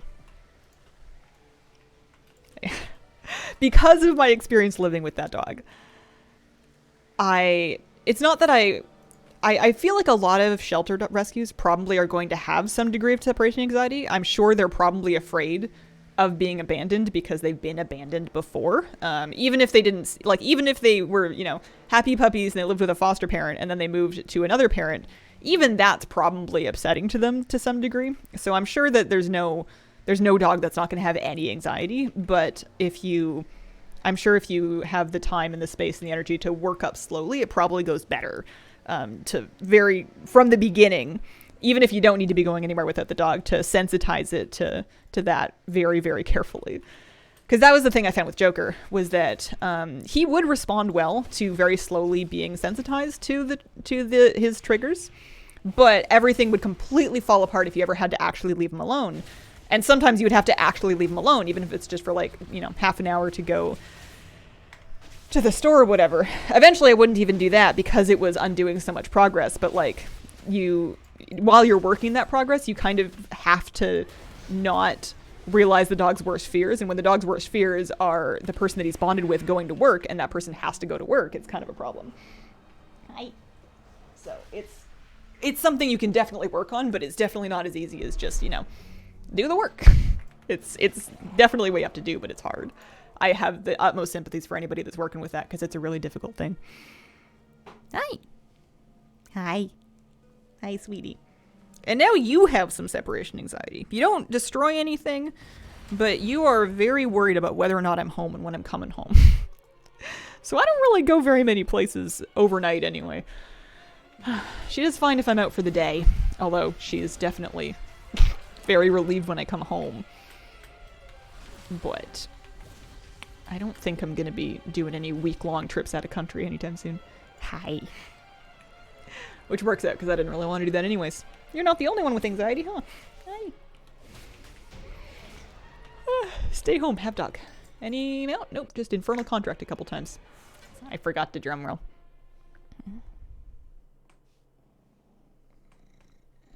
Used to work with someone who had joint custody of the dog with their ex.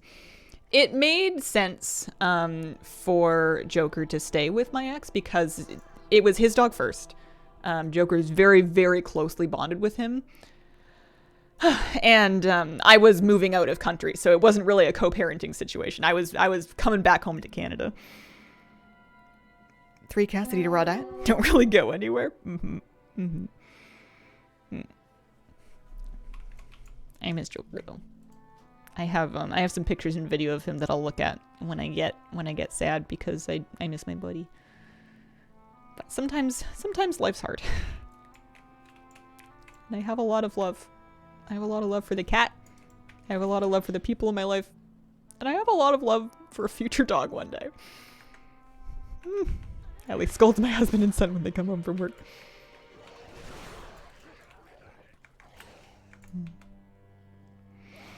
My wife and I wonder how high school kids learn to date during the shutdown. I don't know a thing because I don't really know anybody of that demographic, but I feel like that was all changing already, and a lot of that was becoming very online based. I think the dating landscape for young people is dramatically different than it was when I was young. They're on social. They were fine. Life is indeed hard, which is why cats are cuddly. Hi. Hello. You're so sweet. You're such a sugar bun. Different, but they figured out dating.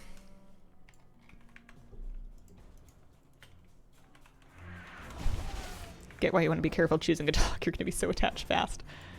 Yeah. That's true. I'm attached to dogs that I don't even think that I like. There are dogs that I've looked at that I've looked at the profiles for, and I think I am not the right home for this dog. Maybe it's a dog that's not cat friendly. Maybe it's a dog that like needs the yard. Maybe it's a dog, for whatever reason, I'm not the right place for this dog. But I've fallen in love with them to such a degree that I'll still check up on their profile every day because I'm waiting for someone to adopt them because I need that dog to go to a forever home. That's the problem that I'm running into right now is I'll be tracking, 15, 20 different dogs. And there will be some that like I know that I cannot, even if they applied for approved me, which they wouldn't, I shouldn't, that's not my dog. And that's okay that it's not my dog. I can't have all the dogs. But I need someone to take them home. Like that with the cat rescues I follow. Hi. Oh yeah. Yeah.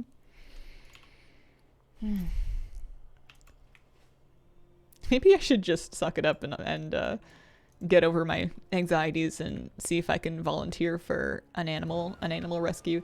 Not to, specifically adopt an animal from them, but just to get out a little bit. My logic behind not doing volunteer work before was that I'm not keeping up with my work now. Maybe I shouldn't add more responsibilities when I'm not keeping up with the ones that I already have. But it's not that I'm not keeping up for lack of time. So maybe it would be good for me.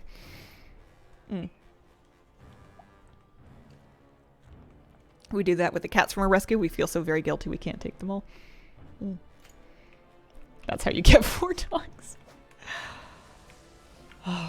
I would run a real risk of just falling in absolute love with every animal, though. Or, there's one that's, ticks all the boxes, and it's, the perfect one, and, I'm... Either I already have a dog, or I just don't have room for it, or whatever it is, but then I'm like, well, somebody, please. Drove myself crazy looking for the right dog before I found Ellie. Easier to conquer those other challenges? Yeah, I think you're right. That's just a big one. It would involve a lot.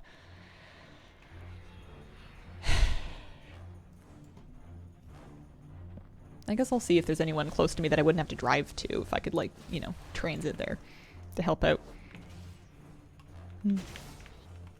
Because I'm not super squeamish about fluids and gross stuff. And at least with cats, I'm pretty familiar with cat body language. So I feel like I would do fine helping to socialize cats. if given proper orientation on it. What makes it big?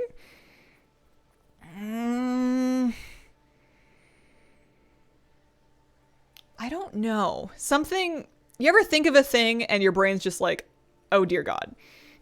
Like I could probably parse it out if I thought about it long enough.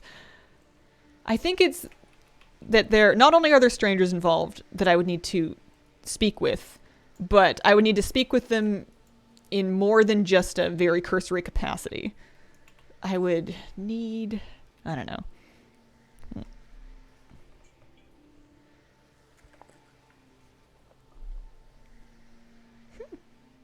Don't have to answer here. Parsing it out may be helpful.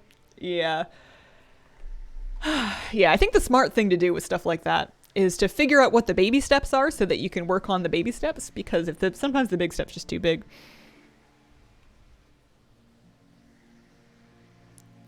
Night plays, yes, I think that's inappropriate to ask somebody.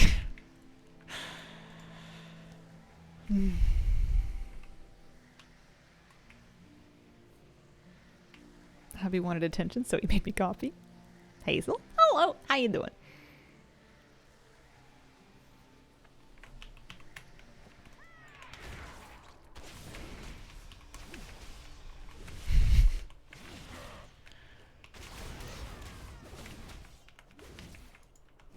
Yeah.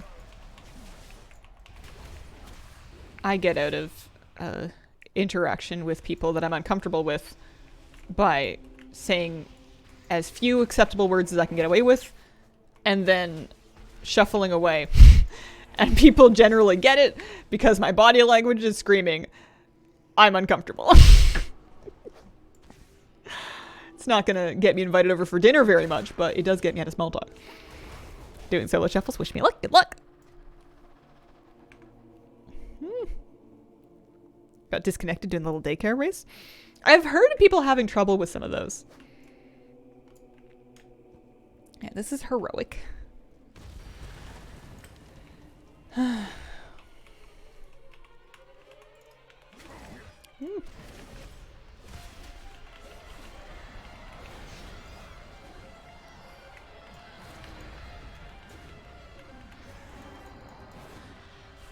need to pick up some easy things to eat at the store because I've been getting like meal prep lists for cooking and I just haven't really been cooking. So if I want to eat anything more than just like noodles and sauce, I need to just find some things that are easy to do and manageable. Have I looted this? I don't want to drum roll too loud. I don't want to upset the kitty cat. No luck there. We can try it again though. Some stuff that is just heat-upable. Edamame, hard-boiled eggs, hot sauce, soy sauce.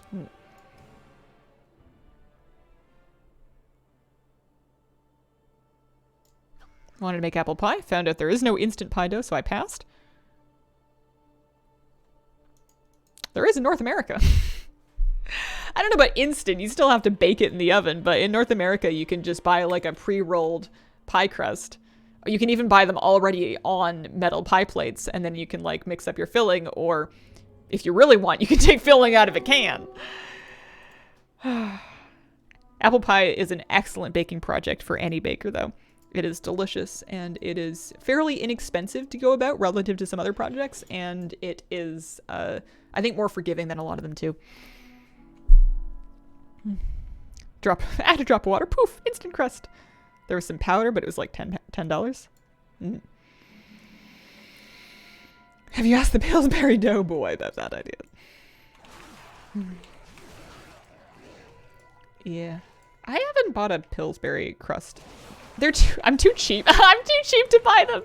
I appreciate the convenience of them, but I would apparently rather struggle bust my way through making the pastry and then have it be like delicious but kind of funny looking than have the beautiful, perfectly rolled out one that's super easy that they want like, I don't know how much they want for it, but apparently it's more than I'm willing to pay. I was gonna make an apple cookie crumble last night. My cookie dough recipe card has disappeared. Flour's expensive? Flour's not expensive where I live, relative to buying a thing pre-made. Like, it's expensive to buy, like, a big thing of flour, but you can make many, many, many pies with that amount of flour, especially if you store it correctly. Think that tastes funny? I like my butter crust. Yeah, me too. One type of pie that I want to try making are these, like, hand-shaped, kind of folded over... I want to say it's a French thing. I'm not 100%, but it's kind of like a rustic farm-style... You make your pastry, and it's just like a real simple pastry, and you roll it out, and then you lay your fruit on top with, mixed with your spices, and then you, like, fold the edges over to make kind of like a pocket. And then after it's baked, you brush it with, like, apricot preserves or something like that. And those look very nice. They had recipes. You can do them with basically any fruit. French thing. You've seen what I'm talking about? There's probably a word for it that I'm just spacing on right now. Aswin, thank you for the 18-month resub. Thank you for being awesome, Hazel. Hope you're doing amazing. Oh, thanks. Not like a quiche. Galettes. That might be what I'm thinking of. I think that's it. Not crepes. Crepes to me are like pancakes. I'm thinking of like a pastry baked thing. I think galettes is correct. I'm gonna Google that. Yeah, that's what I'm talking about. It's a term used in French cuisine to designate various types of flat, round, or free-form crusty cakes, or in the case of a Breton galette, a pancake. Oh, I guess they can mean lots of different things. I'm thinking like the one that's basically like a rustic pie, though. Chat for the win. Croissants with chocolate when I was in Paris. What do you think the best European country to visit for a North American that's never been to Europe before is?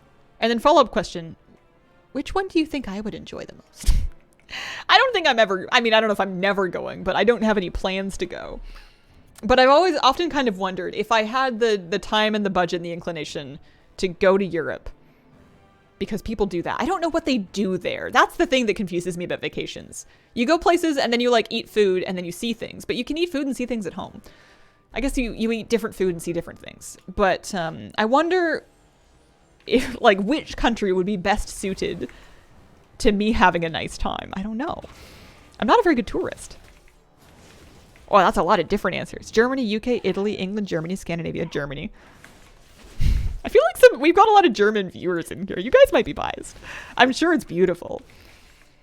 If I was going to go to Germany, I would want to go see some of the aquarium and fish keeping stores and setups, because Germany has one of the highest fish keeping standards in the world.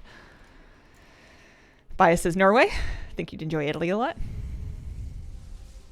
Skiing in France. I'm not a big skiing person. Brazil's not in Europe. Austria, nice for winter sports. Experience of seeing a new culture.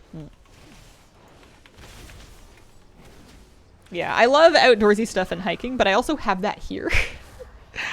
I live in a very beautiful place for hiking in the outdoors. Are you interested in history at all? Passingly, but not enough to have actually gone to the museum since I've moved here, so I think I would be lying to say to any great extent. Iceland is nice. I like animals. I love animals. You know, my favorite part about being in, like, Portland, like whenever I'm going to the actual city, is I thought the pigeons were cute. I like pigeons. We have pigeons here too sometimes. I saw some in a park. Love to hike in different areas, countries. They have their own vibe.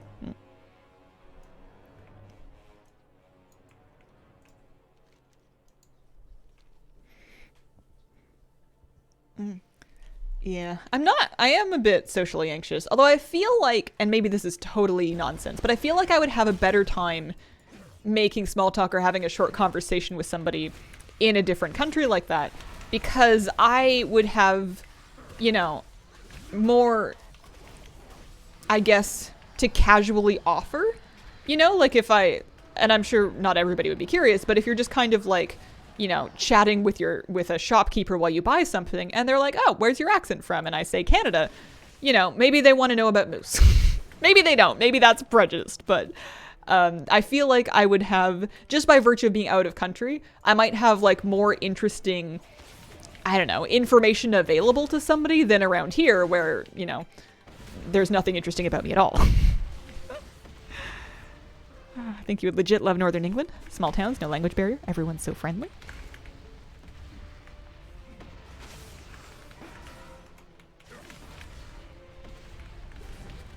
Iceland's nice. Thermals, hot springs.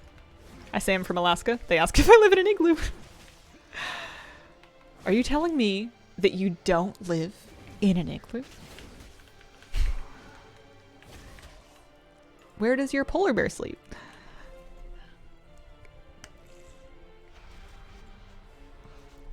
How far are you in whelp daycare? Gotta say that place is wonderful to get pet stones. I just got Bellastraza. I need to hatch the bronze dragon hatchling next. Would you want to visit a castle? Would it be a working castle or a ruin? I don't know if I really care about castles. We have a castle here. It's a small castle. I've been. It's got a neat enough story. It's kind of it's kind of neat. I haven't been back. Yeah. That's not a castle. Then why do they call it a castle?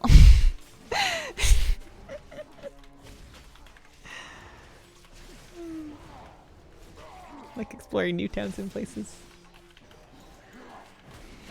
I feel like I'm gonna be one of those people that just like moves to a medium-sized town and just takes my dog to the same park every Thursday until I get old and die. And I'm kind of stoked for that. I'm real into that. I'm gonna be like an expert at the 2 bakeries in town, you know?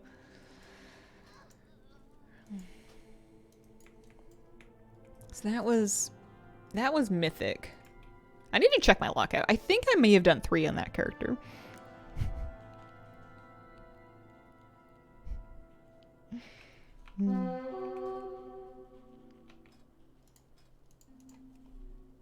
Nighthold, normal, heroic, mythic. I have done 3 on this character. Time for you to go home.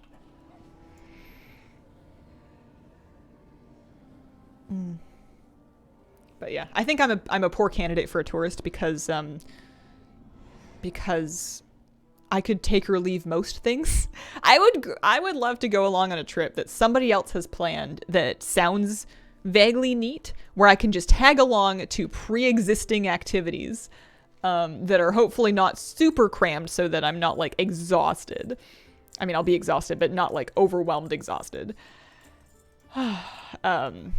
But I have a hard time making decisions about what to do on a day-to-day basis at home. I think that leaving the country would fracture me.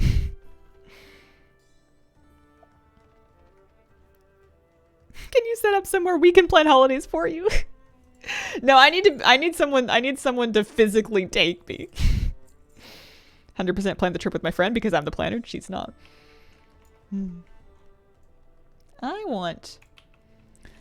What do I want? I want to check the auctionist and see if there's any... I mean, this character's broke again, but I want to see if there's any transmog that she needs. Oh, maybe I can be unbroke by selling tin ore. That'll work. I can get 93 gold. Anyone want Ember Silk Cloth? Or Chaos Orbs? Or... Nah, well, maybe Shattered Gems. I don't know. Frostwave, not so much, evidently.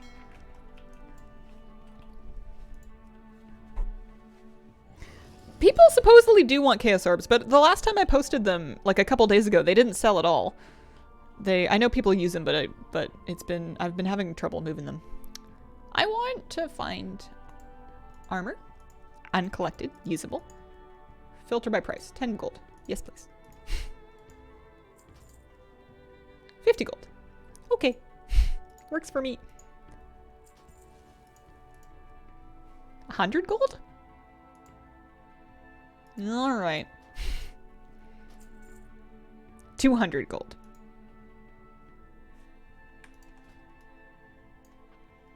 Okay. Apparently my threshold's going up.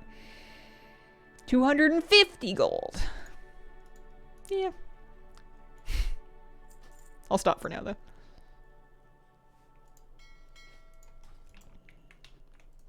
What if they have shared appearances from dungeon monks and it makes my dungeon list go down? 1, 2, 3, 4. Wouldn't recommend Greece. Italy's more of the same. Greece is warm. I do think I would enjoy maybe like Mediterranean. I'm thinking beaches. The concept as somebody from the Pacific Northwest, the concept of a warm beach is very exotic and appealing to me. These beaches here will be warm for 3 days in the summer during a heat wave, and everybody will be on them.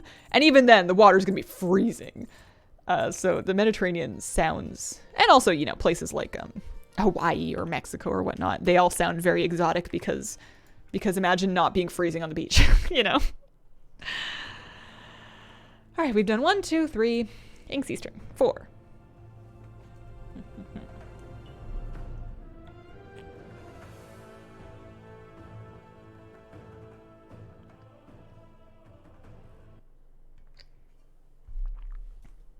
Hawaii's wonderful. Mediterranean's wonderful. My bags are full of garbage. Look at all this stuff. What did I get? Nothing. It's gonna make it hard to vendor stuff. That is a time warped. Oh, I see. No, I got that from the vendor. That's right. I must not have Latrix Plus on. It has easy delete.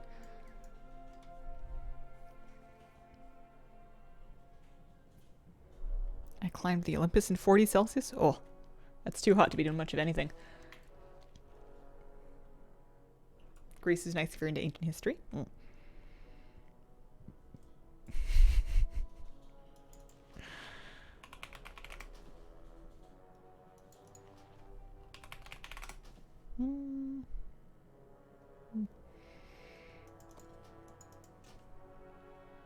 Anything else I can get rid of? Finally had a few summer days up here. Been so chilly this summer. You growing anything in a? You got any veggies in the garden? I feel like I've asked this before. I should remember the answer. For people who don't live in Canada, what part of Canada sounds the most appealing to visit? I am horrifically biased because I live on Vancouver Island. I live on the West Coast, and I think it's the most beautiful place on Earth. But I'm biased because I'm from here, and I live here, and I love it. And I haven't been many other places in Canada. I can't tell you if this is a better place to visit than like the Maritimes or Ontario or, you know, the Yukon, because I've only been here. I haven't been there. I went to Toronto one time, and it was very hot and humid. 3 out of 10. Don't recommend based on that trip. Big matcha bush, some berries. They don't look very great this year. Yeah, I think BC is gorgeous. Like the parks that I can get to with just like a 20-minute, 25-minute drive are unbelievable.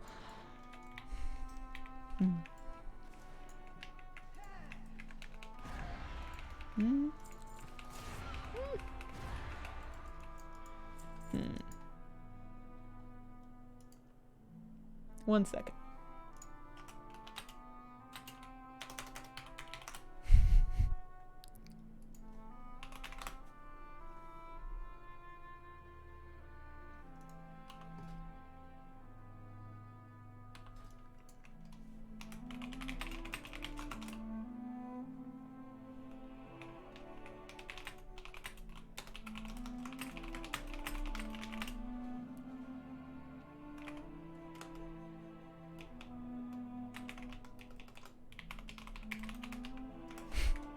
I might end up doing some keys, we'll see.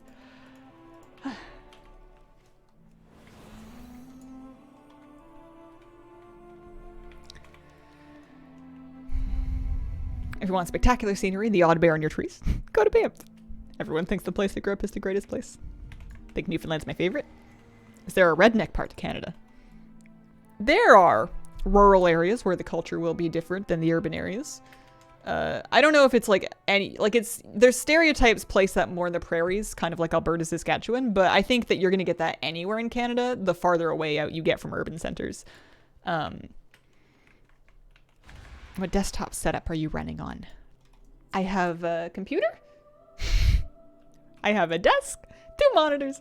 It's the computer was provided to me by a previous sponsor. It's an NZXT rig. It's got a 3080 in it for the graphics card. I don't know if I ever did set up like a PC specs.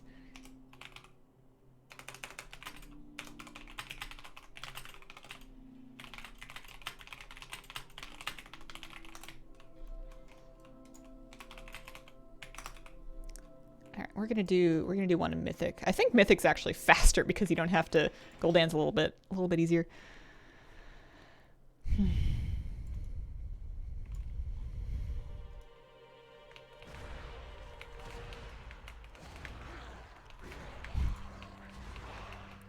Saskatchewan, it's one of the middle provinces.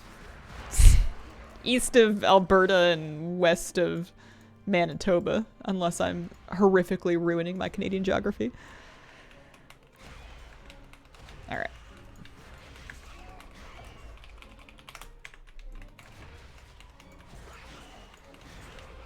I may do a little bit of a key. We'll see. See what they need me to do. Saskatoon is in Saskatchewan. It's a much more affordable place to buy a house, but it's very far from where my family lives. I briefly looked at it, just out of curiosity as to how much cheaper it was. Also the home of Moose Jaw, which is one of the, one of the dog rescues has one branch here in Victoria and one branch in Moose Jaw. I think they might move dogs from Moose Jaw to here. There may be more dogs than homes in Moose Jaw, and there may be more homes than dogs here. Keys on stream? I think maybe. I would be no voicing it. I would just hang out and try and do my job. I wouldn't need to get in Discord, I don't think. Moose Jaw's the coolest name for a city. We also have a city here in BC called Salmon Arm. I've never been. I don't know anything about it. It's in the interior. I don't think it's a terribly large place, but I just like the name of it. Healer DPS. A great question. They want to do the mega dungeon now for Jono. So I'm DPSing?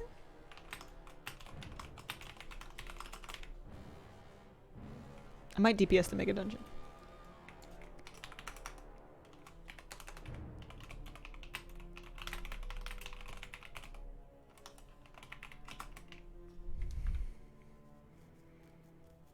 Town in Norway near where I grew up called Hell. I think I've heard of that one. I think actually there might be a few places in the States that are called that as well. It does indeed freeze over every winter. Drink water, Moose Jaw. Alright, I'm gonna do this last Gul'dan kill, and then I'm gonna get on my Shadow Priest and try and remember how to play it long enough to get through the Mega Dungeon. Oh. Kitty Cat's done that cuddle where you can't see it, but she's put her face, like face down into my lap. She does this one when she's sleepy. Hi, sweetie. It's okay. You can nap there. I love my baby. One day I'm gonna have another cat, and it's going to blow my mind that this cat's not representative of all cats because my cat is such a sweetheart. That I'm gonna meet a cat that's like totally different because cats are very individual. I'm gonna be like, but my first cat, but Kira. What do you mean you don't love hugs? When I went to UBC, someone told me they were from a Soyuz. Asked them if that was in France, in the middle of BC.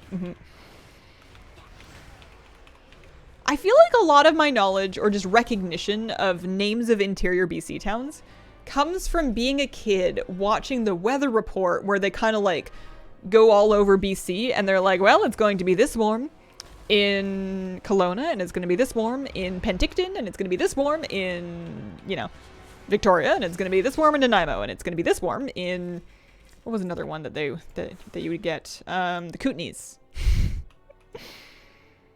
My old cat is a jerk, but he's old. Next cat will destroy my PC. I'm gonna be in trouble if I get a cable chewer. One sec.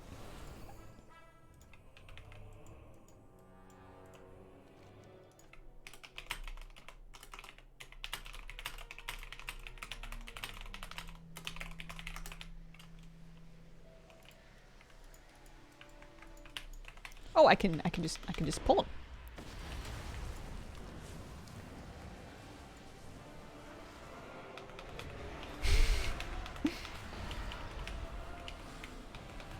Puppy's cheap, but training works. Mm-hmm.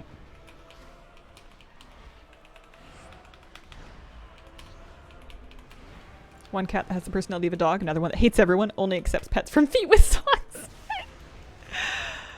Oh, I feel like I would get along well with a cat like that. I think I have the restraint to adore a cat from afar if it's not interested in physical affection. I think I can try to find other ways that it appreciates to show it love. And failing all else, I can try and just give it like a nice safe home and its space. Just let it hate things.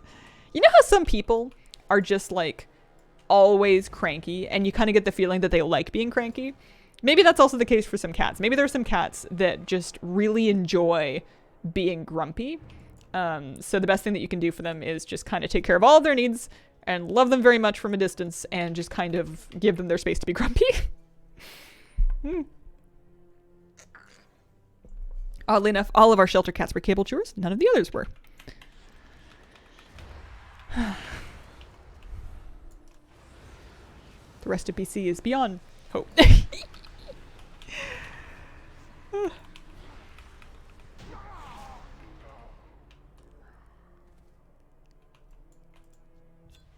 Yeah, weather-wise, that's true.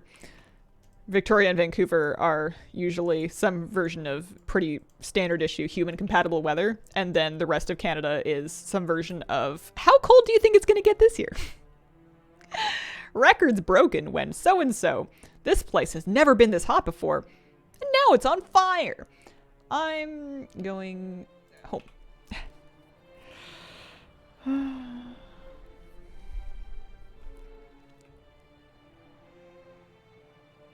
-40 in the winter. Yeah.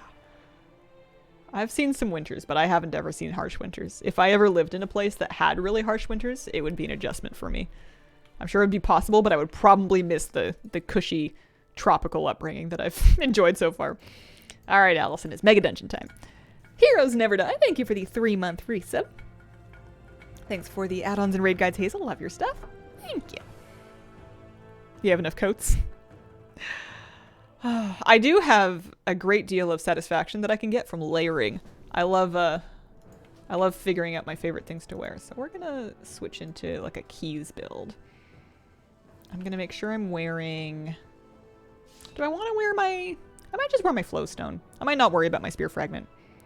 I've got a 437 flowstone. That should be decent. Oh, they're ready to go. Okay.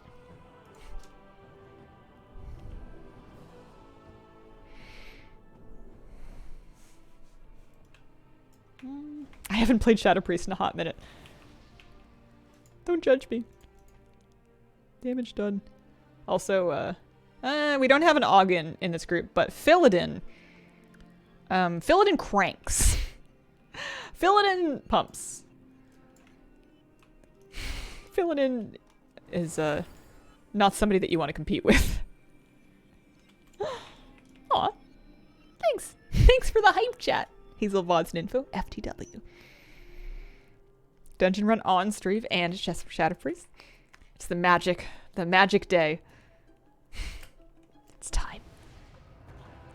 I'm going to use a Tepid Versa. I'm going to use a Haste Rune. Yeah, that'll work. That'll do. Alar, this is his mage alt, and he's gotten some decent stuff too. I think he's got a beacon. I think I'm gonna have a tough time keeping up. I wonder if that's a atomic recalibrator or what? Horde Hazel, best Hazel.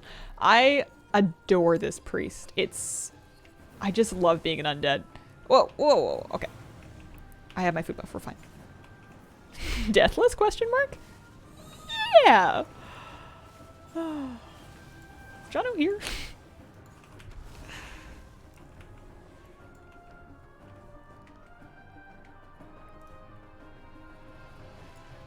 Undead's just great for S priest. If I get feared, I can break out of it. My item level is 436.8. I have 5 piece tier, which is 1 piece too many. I should probably replace one of those. I'm down 1 embellish, which is kind of a bummer. I replaced my 424 embellish boots with 444s just for the stats, but then I never recrafted my embellish, so oops. But I should do enough for this dungeon.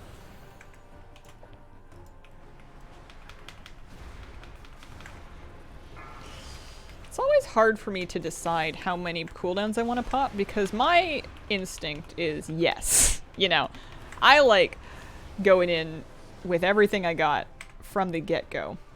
Oh, I'm going to need to fix my macro because normally Allison plays with no mana. So she actually has no mana macroed into her PI. Are Demon Hunters a good PI target or should I give it to the mage? Frost Mage.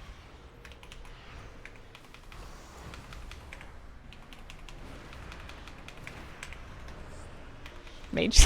Mage.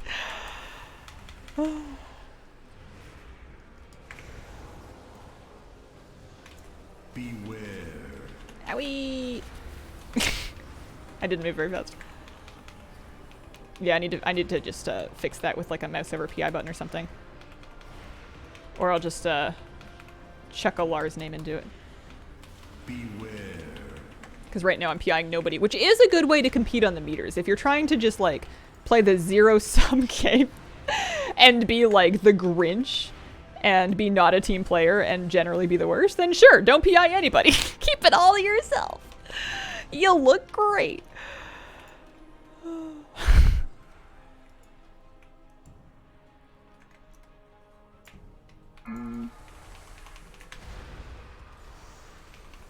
Beware.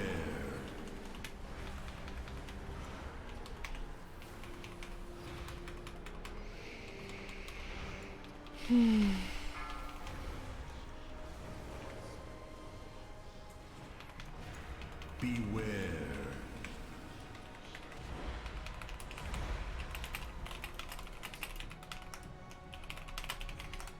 Ask him for a second to fix my macro. I'm just going to stick a Lars name into it.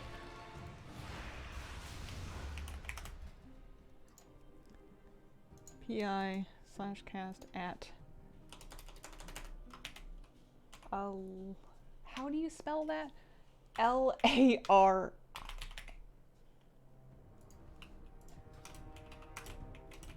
All right. I am ready. Sometimes my glyph of shadow bugs, and even though I have shadow form active, like right now I am in shadow form, it just doesn't show it at all. And I'm okay with that.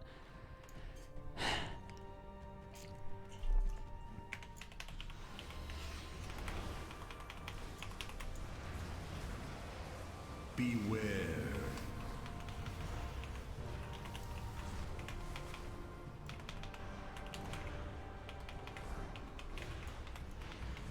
Beware.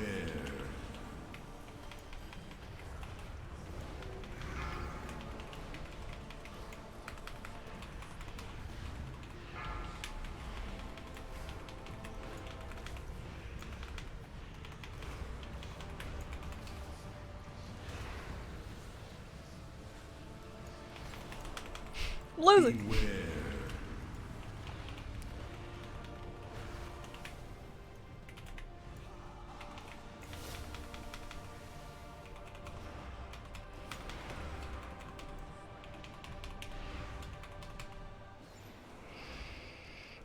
Beware. I'm catching up.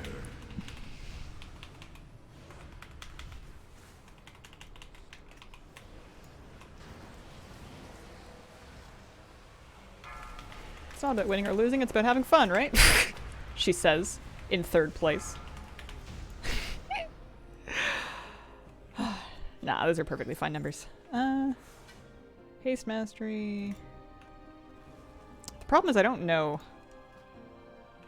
You've got hero stuff too. You're fine. I don't know what I have in my bank anymore.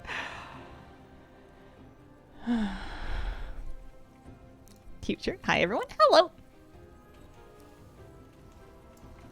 Forgot to change my PI macro. Tank's usually DPS. Boss melted. Yeah. Yeah, these guys my friends Crank. They're really good DPS. I'm gonna have to try quite hard to not die to orbs in this boss. I haven't tried ever doing it on stream before, and stream makes me about 24% dumber.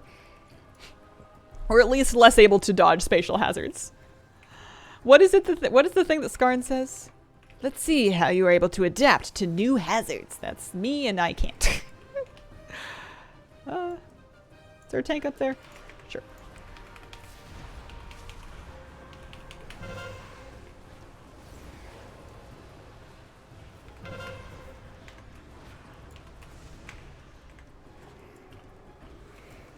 Chat affix.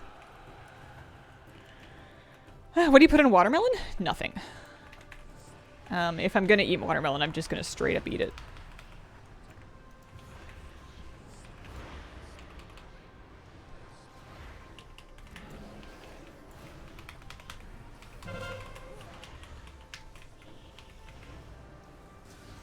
What is this gonna do?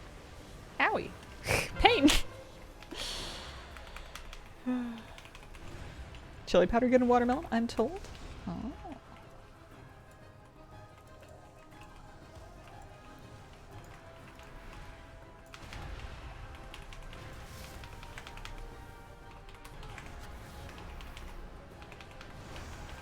Beware. Oh, I didn't realize the baby anomalies did the unwind too. That's kind of cool.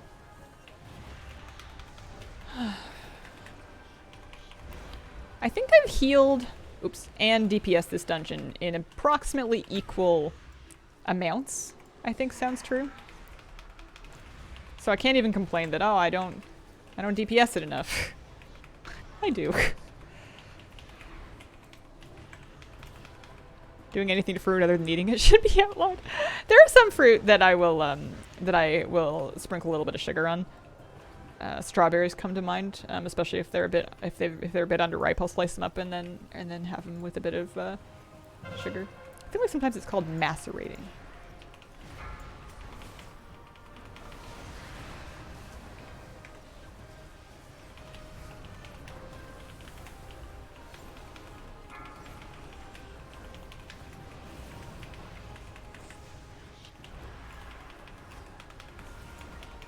Beware.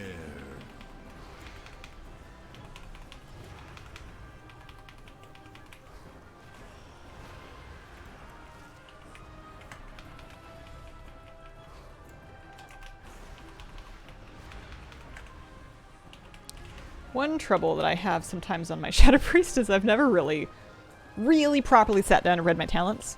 I've looked at the guide a handful of times, and every time I look at it, I figure out something new that helps me out a little bit. But it's still definitely kind of alt tier for me.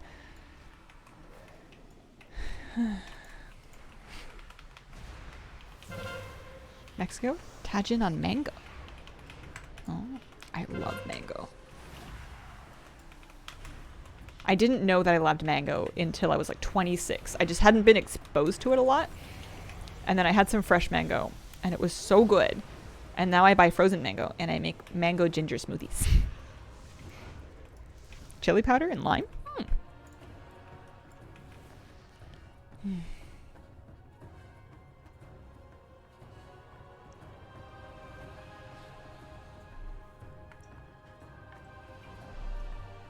Kitty cat is asleep on my lap. This is my favorite way to do dungeons.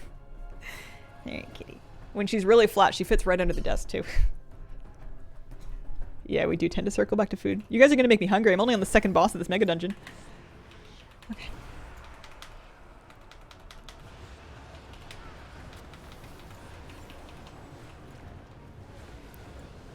I'm gonna worry less about my damage on this one, and I'm gonna try and worry more about just Beware. not getting myself moitered.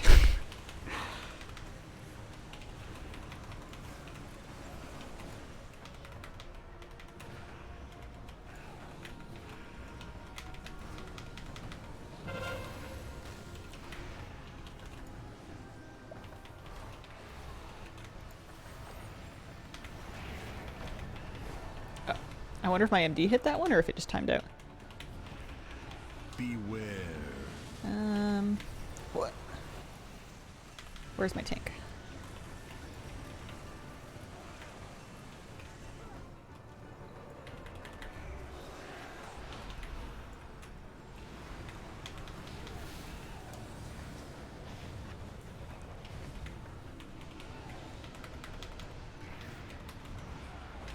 I am terrible at remembering to Shadow Crush in single target. Beware. Oh, that's not good. Okay, there's gonna be new Orbeez. I'm gonna disperse through this actually, because there's a chance that I get hit by 2 things.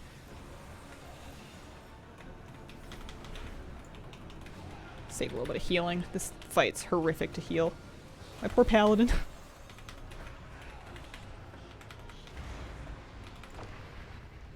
Nice.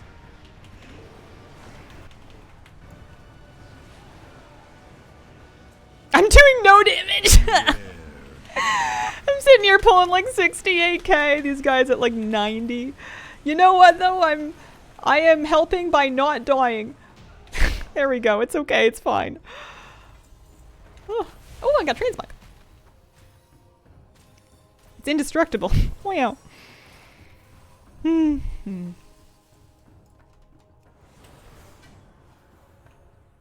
DPS'd a few keys recently, was surprised by how nice it felt again. I mean, they survived too. I'm just trying to make myself feel better.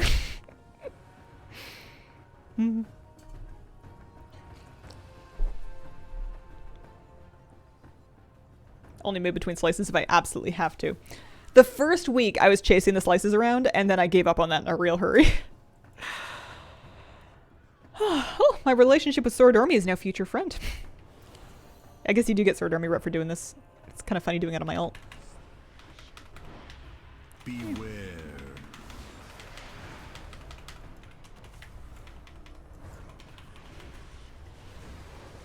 Beware.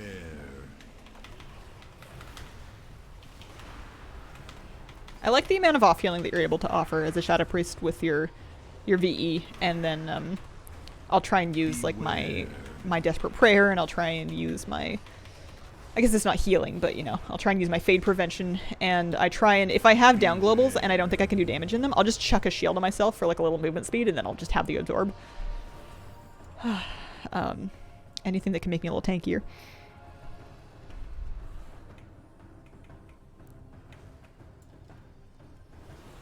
And Halo. That's true, actually. I always forget that Halo does healing. Made it back. Hello. Welcome back.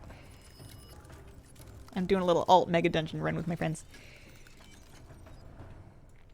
Next is the Blight of Galacrond, aka the I dump my debuff on other people.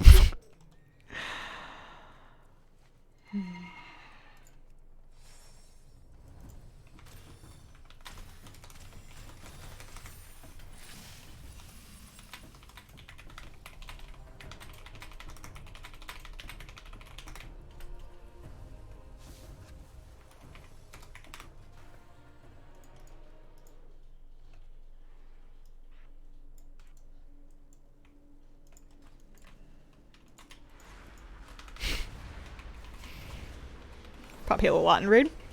Do it more. Helps. I usually try to remember to do it. I usually Halo for AoE damage if there's like ads up and stuff. Like if I'm doing Skarn, I will, I don't know if it's the right move, but I'll hold it for,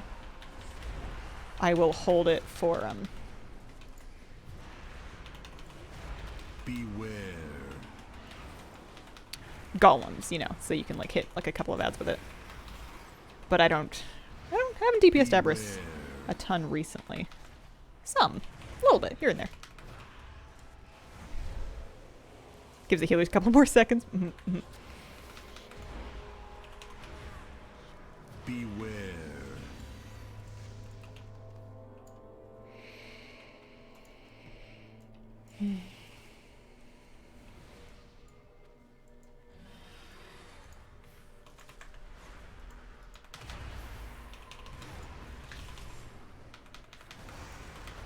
I don't want to hold PR. Yeah, I'm gonna hold coolies for the boss. It's a bad habit, but I feel like it makes sense. It's also not that crucial in this mega dungeon because we're not on a timer. Beware. Slow and steady is arguably the better strategy here. I don't know if we're trying to do a deathless run or not. I think we probably could, but with me streaming, I think that my days are numbered.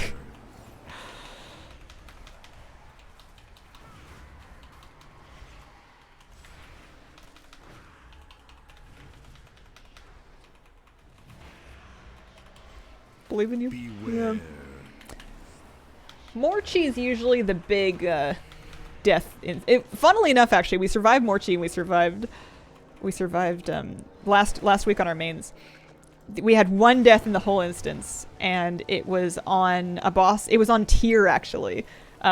Somebody just got clipped by the tank frontal, and it was really funny because by the end of the fight, they're like, man, I wish somebody else had died. They really didn't want to be the only death in the way of us in a deathless run. And I feel that. Alright.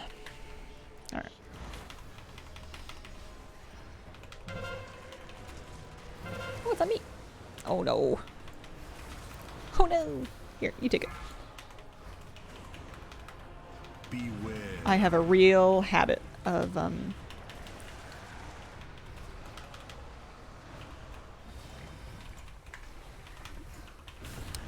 void torrenting right before I have to move. I think that's a Shadow Priest tradition. I think that's a rite of passage. I think it's just the real Giga brains that have memorized when they're gonna have to move, or I guess the mains. Shadow Priest mains know. I'm just excited that I remembered to press my cooldown.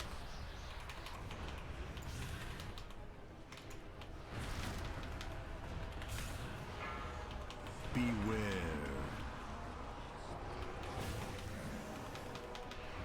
If somebody gets MC'd and you phase the boss, it actually breaks through MC. I found that out last week too.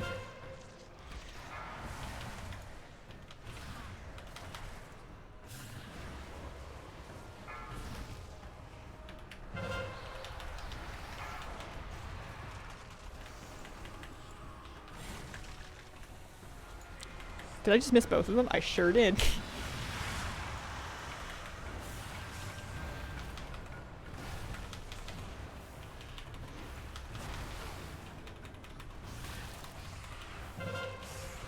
Note to self, hold Shadow Crush next time.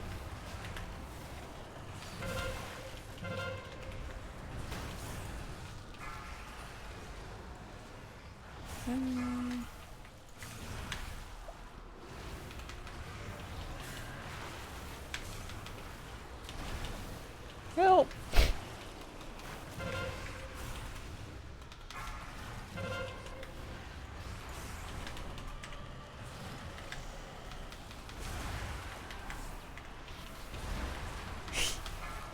Oh no! I forgot I can void her up! It's off! It's back.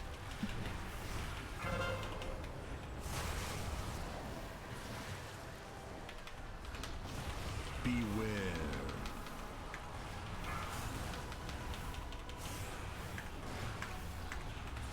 Yeah, it's closer. Oh! I barely beat Phil! Mentally Boomer, thank you very much for the brand new sub. Appreciate it. Are you a real Shadow Priest if you haven't poorly timed your Void Torrent? Hot potato time. What did I get from the trading post? I kind of forget. I'd have to go see what I froze. I think I had to freeze the Scorpion. I bought something that I had frozen last month, and then I picked up, I think, a transmog. Warrior kept avoiding me when he had the orb, but I was tanking. Oh. Get the pet for watching streams. This one's not a drop. The Silver Pig is a Twitch Prime reward, so you're going to collect it from your Twitch Prime. If you're a Prime subscriber, you're going to collect it from the Prime interface. It's my favorite thing about Dragonflight so far. Honestly, I like the professions. I love the new complexity of professions and profession knowledge. I love having skill trees. I love having different... it just makes my nerd gold brain happy. I have so much fun with it. I had the drone frozen. I purchased that, and now I have the Scorpion frozen, I'm pretty sure. Second best thing, I like the upgrade system in Season 2. It's made alt gearing extremely fun. I've actually geared an alt, which, like, never happens.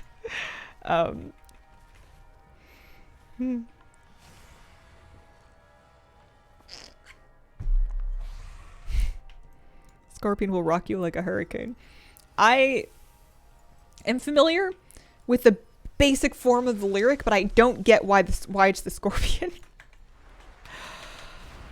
Okay. Beware.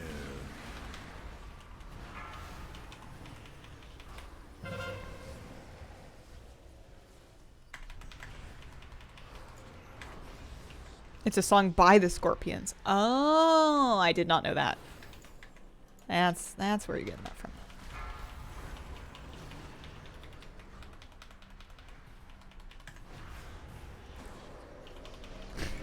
The thing that I always trip up on as a Shadow Priest is, even though I know the priority sort of, and I wrote it down, when a bunch of stuff comes up at once, I just panic. And I can't decide which cooldown to use first, which is like a weird problem for Shadow Priest to have. They used to have the problem of having no cooldowns, and the entire rotation had like no procs, and it was very, very much kind of by like a rote memorization thing. But I've found that to be no longer the case. Wow, they really gutted my psychic link damage. Yeah, alright. Welcome to the S-Priest life.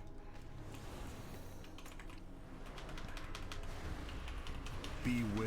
You know, there's a lot of things that you don't want to like cap on or keep waiting without using them, but then like a bunch of it comes up all at once and you're like, wait, but which one? The biggest thing I think that has been helping me has been letting my Devouring Plague, letting my Insanity get a little higher. Obviously you don't want to cap it, but you also don't have to spend it the moment you have 50. You actually have a little wiggle room with that one. And then I just had a bad habit of dumping my Insanity urgently. I don't know where I picked that habit up, maybe an older version of Shadow Priest, but learning to kind of feed it out when appropriate so you can stack it up with other dots, so you can have it up during other channels like your Void Torrent, so you can just get uptime on it to benefit your mastery is the thing that I'm trying to work on now. I'm not great at it, but that's the most important thing, I think, for the moment. Blind panic button mash sometimes. Dark Shard of Stormwind. There might be a portal at the docks at Gul'danaroni, but you might need to be in a specific phase for that. See where your Hearthstone takes you. Exception PTR, thank you very much for the brandy sub. Appreciate it. Beware. It's like I don't always get my...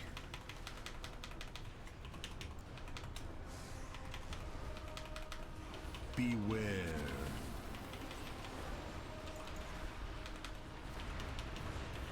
Not me having an uncontrollable urge to grip a mage's mirror images.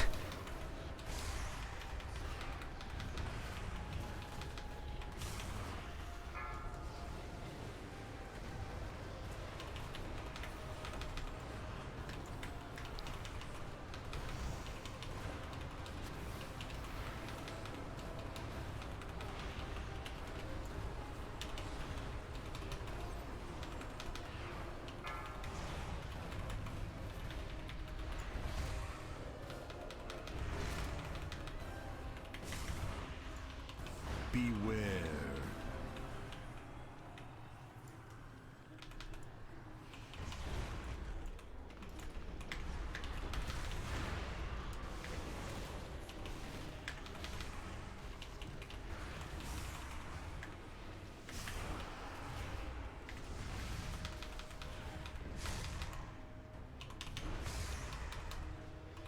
That would have been a good spot for my Halo. Oopsies. Oh well, next time.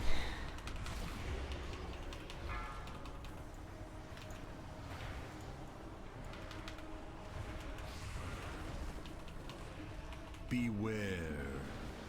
I think I'm in it. I'll back up a little bit.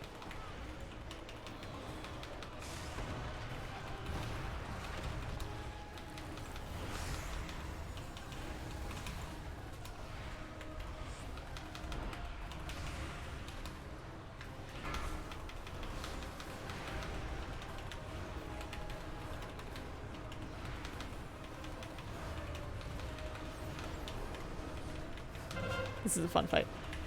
All that haste just feels really good.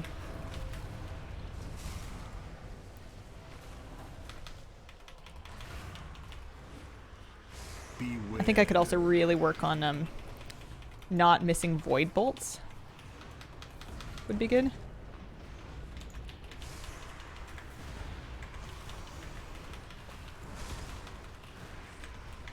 Those ads melted.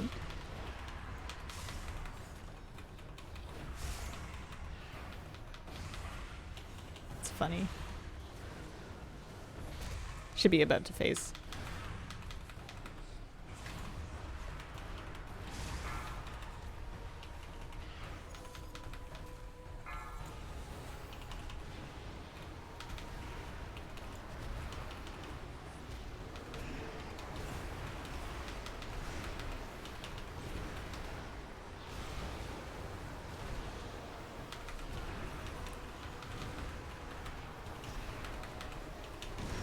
Heh.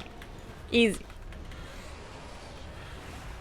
Might be funnier if that was the actual health bar.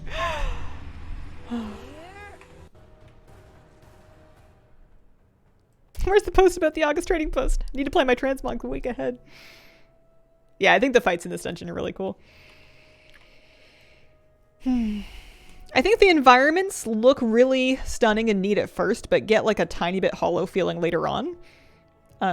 But the fights are cool enough that I don't mind. Phil says it's all ad damage. Yeah, this is the new mega dungeon that I'm doing. You know what? I'm gonna put on my spear fragment for trash. Am I? You know what? No, I can't. I put my spear fragment in my bank. I hope I put my spear fragment in the bank. I'm gonna have to take a look for it later and make sure I didn't get rid of my spear fragment. Whoops.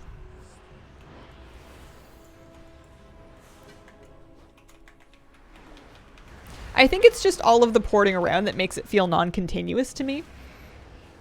But I get that that is kind of part of the effect. I guess I'll PR the next pack. I forgot.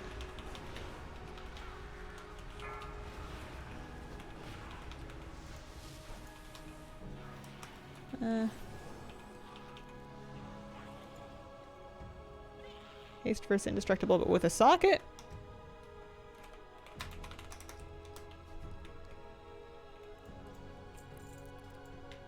Beware.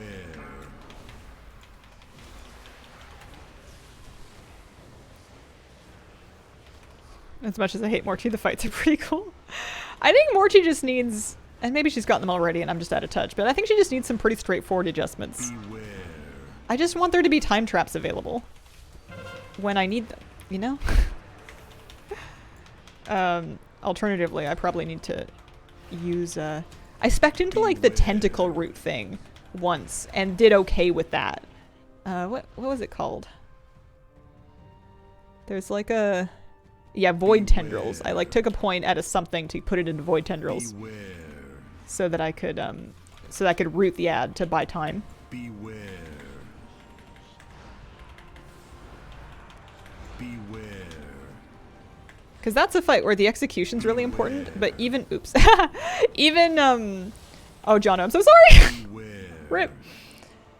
All right, well, I guess I'll take a, Beware. whoopsies. I'll take a real quick one. Beware. Beware. Beware. Beware.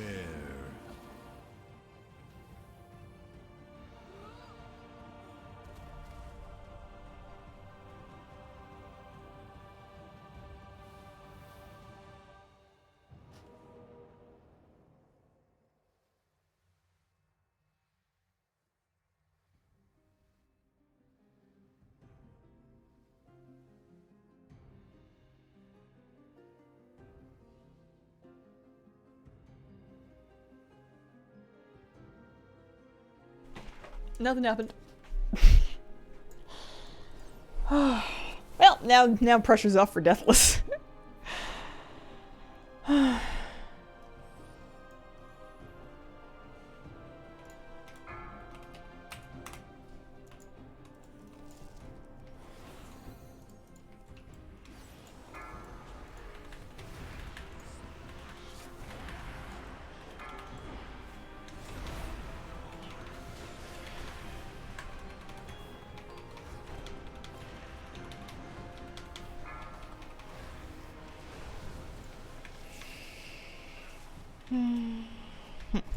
Phil died about 2 minutes before you also. Oh, good.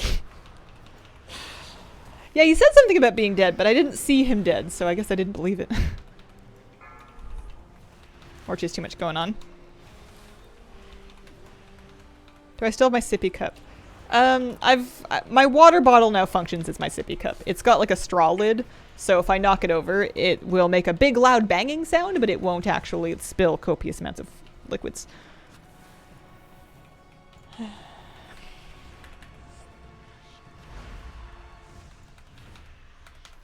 I feel like even after the nerfs, Shadow Priest is still fine. I feel capable enough.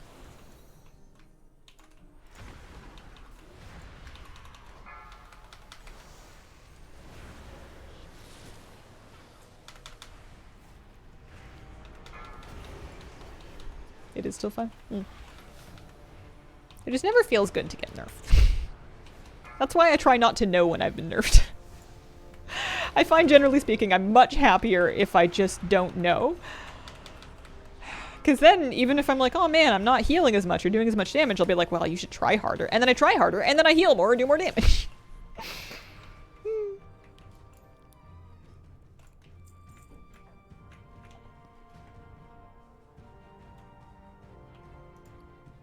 Thanks. Oh. Thanks. I had the same belt drop, but mine didn't drop with a socket. Indestructible and a socket. Especially since it's not less pressure and performance, hopefully. Yeah! Definitely. I'm not competitive about meters at all. I think that's why I like having a DPS ult, is so that I can at least have like a go at DPS meters. Obviously, and then I have the excuse of like, oh, it's not my main, to like kind of give myself a little bit of a break if needed. I love these things. I bought one for myself. Yeah. Troll boy. I need to get in position. I need to get in position.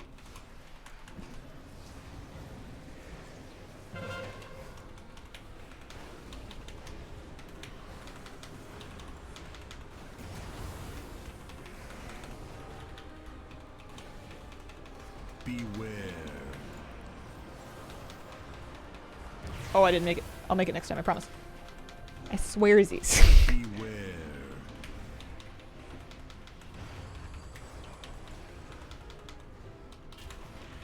Beware.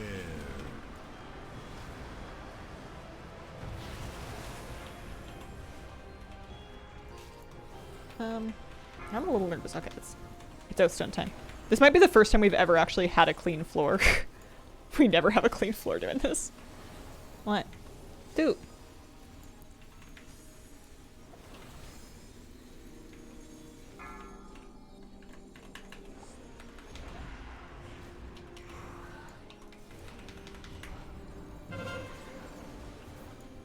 Oh, I want to stand there. I have no patience. I don't want to bait it in this direction. I guess I can bait it in this direction. It's fine. You're in my spot. I'm a team player. What do you mean?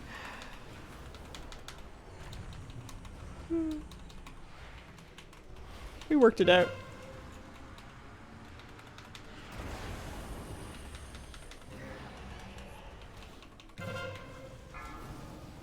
Oh, I see. He's shielded now.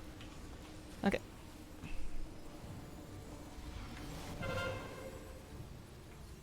So I think that actually stacks up a dot. So I think even with dispersion, I should maybe not do that.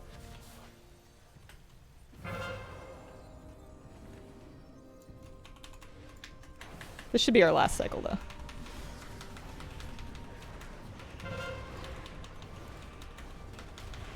Beware.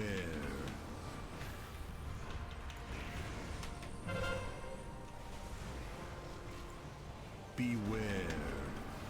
Wow, I just popped the world's latest combat potion. What was that for? Who am I trying to impress with that? Ooh, Dragon Charm. There's no I in team, but there is in priest, so you're all good.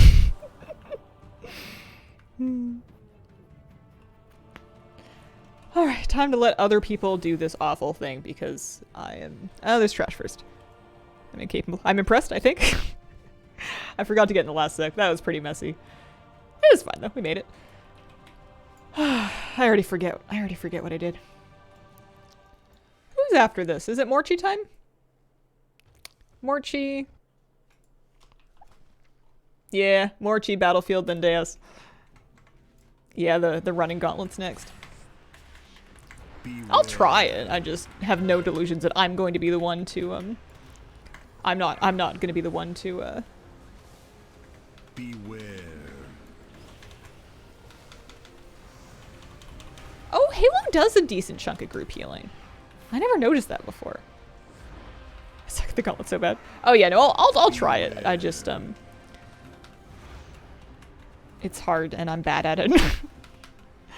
And I get tilted and I get impatient and I get greedy and all of those things will get you reset and starting over. So at least it doesn't kill you.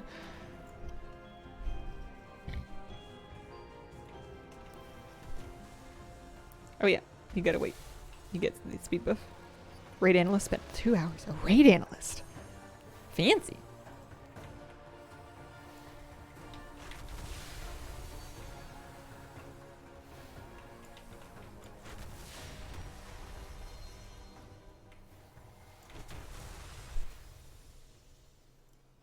Carte blanche to stand in the fire.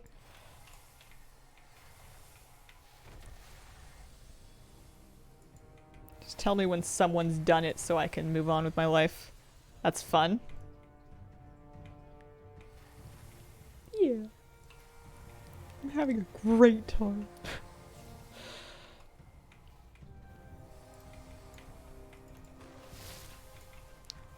I almost wish I wasn't running as fast. It's just... No, that's about as far as I can ever make it. I think somebody did it. Okay. And now I can skip it. I've never done it. I've never once. And when we first tested this in PTR, I spent about 15 minutes trying. Which is a long time when you can do an attempt in about 10 seconds. Oh, it's just not my thing. Beware. Beware.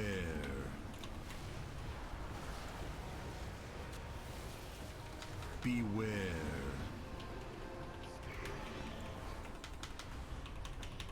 Beware. RMJP518, thank you very much for the brand new sub. Beware. Appreciate it.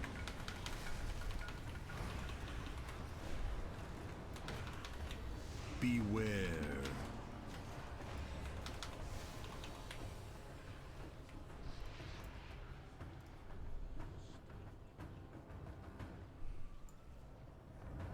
Yeah, that is true. They do target. It also means that somebody else that's in front of you can kind of draw their attention to some extent.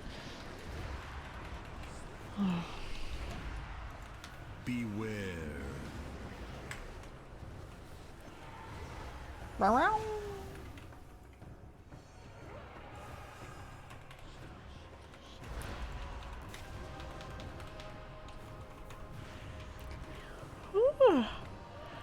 Am I ready for Morchi? I mean, there's a good amount of trash first, but am I emotionally ready to fight Morchi?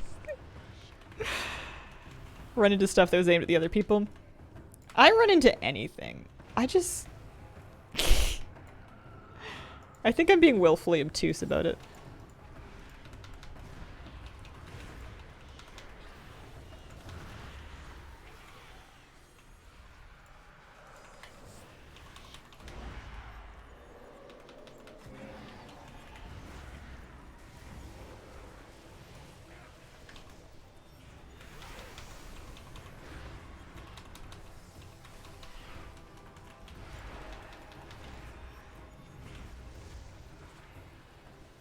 These trash platforms don't do anything for me.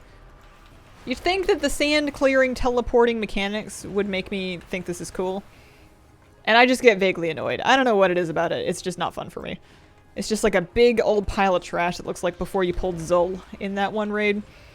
And you're always stuck in combat and can't get through a portal and like you've never killed quite enough trash and I don't know, it's just annoying. Morchi sounds too much like Irchi IMO. You should probably complain about that. So write a strongly worded letter. What happens when you step on the sand? It hurts. Take damage.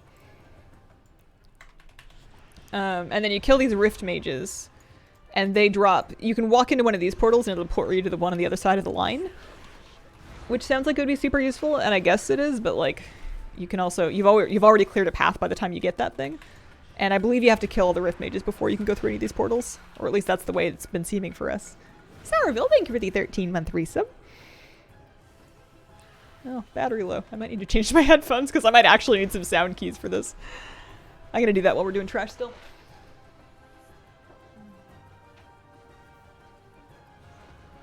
Let's see. You ready for me to look really cool? I mean, cooler than I already do. Yeah.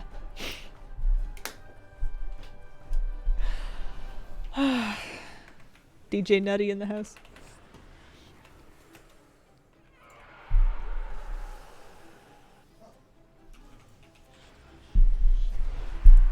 There we go. Takes a second for them to connect through.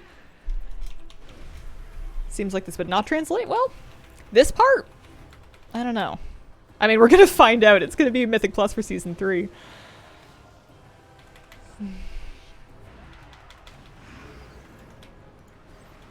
I'll have to do more Gul'danaroni and cheese attempts tomorrow.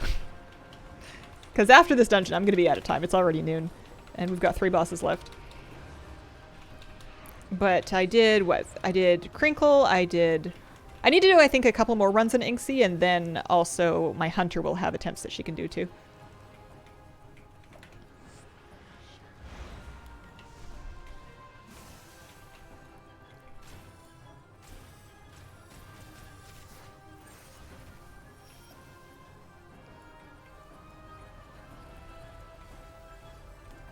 You guys going to that one? Okay. Fabled 3-day weeknight on farm. Do you remember when I was farming Midnight and how at first I was like, 1 day per week, mat runs. This is the mat run day. And then I was like, well, I have more characters. All right, 1.5 days. And then eventually I was running Karazhan like every day of the week. Yeah, it used to be Tuesdays back when I streamed Tuesdays. It just... That one really took over my life.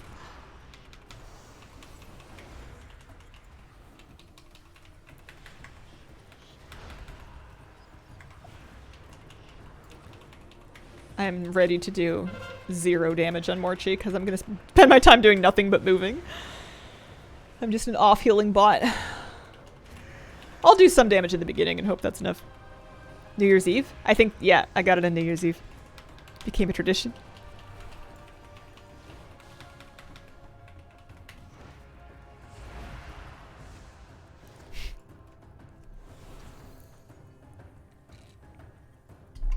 I couldn't believe that. That was wild. Oh, Morchi. I'm already stressed. I got this. I know this fight. I made a guide. Everything's fine. Ooh, aspect crests. I'm not hungry. You are. Head's better. The light rebalancing helped. Or maybe I just had a separate, unrelated headache yesterday.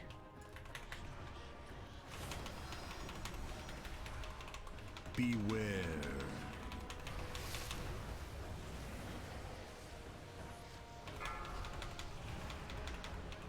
Oh, I'm not in voice with them. I'm gonna have to actually, like, look. It's not that one. Where is everybody? Over here? Oh no, Jono! He's gonna need a... Oh, he can bubble it off. Okay. I took way too long to find that one.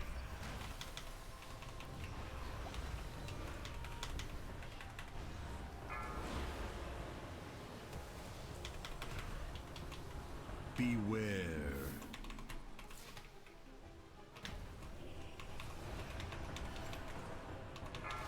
Oh, I forgot to change my spec. That's okay. I can fear if needed. Over here. This fight wipes your dots all the time. Oh, that was a tough one. I wonder if they miss me calling it. I usually call that one. Beware. I've lost my ad. There it is.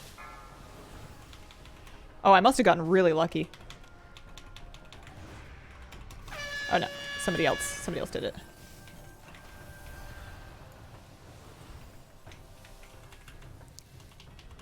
Oh no, she's running the wrong way. I guess she's just over it Beware. for now. You could come over here, please. And then more problems, I'll just stay and disperse.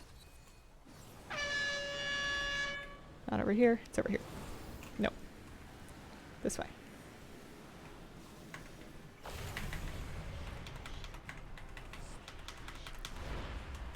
Okay, so there's me.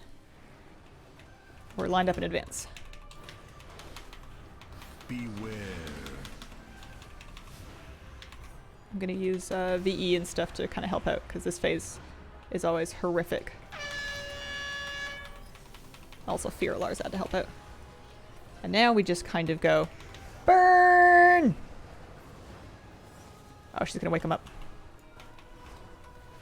Beware. I think someone else is gonna get that trap first. Oh, we killed her. Good. Like your headphones? Well, thank you.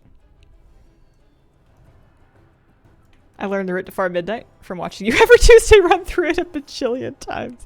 It took me so long to learn that route. I did not have a good handle on that. I was backtracking and getting lost and getting directed around for a long time.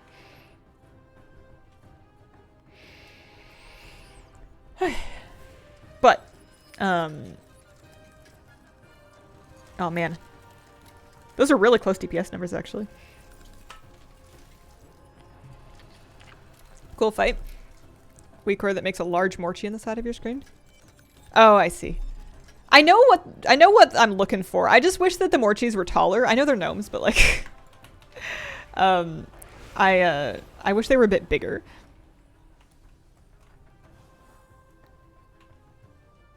Boss rooms around arenas. Yeah, we're about to go fight another one that's basically just another boss in a platform exactly like this. And then the last room is another snowy room. This part's kind of neat. It looks pretty. I like the big clocks. Thank you very much for the 513 sub.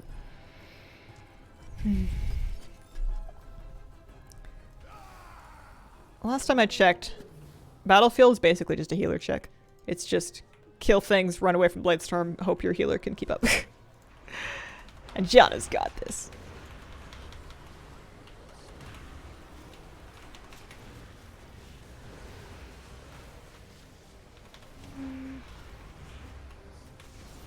I'm not okay. I'm gonna disperse.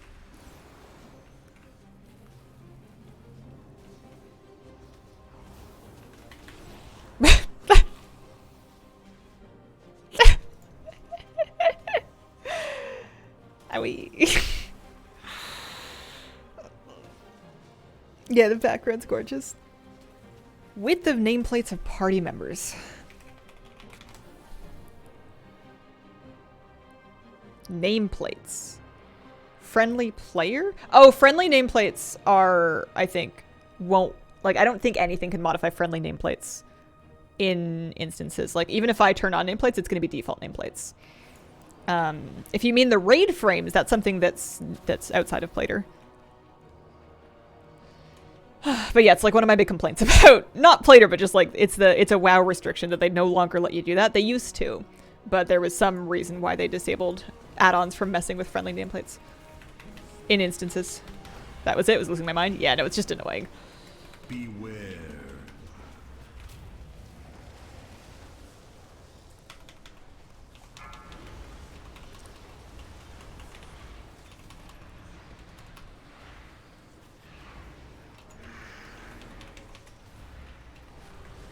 Hey, wait. No. Beware.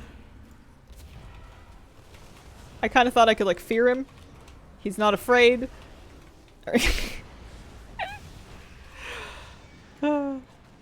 This fight in this room is super annoying because these guys are, like, orange. They're like some of them are friendly and some of them are like kind of unfriendly, and you can kind of hit them, but you don't have to. And tab target like mouse overs and stuff just love slapping them with things, and it's really annoying.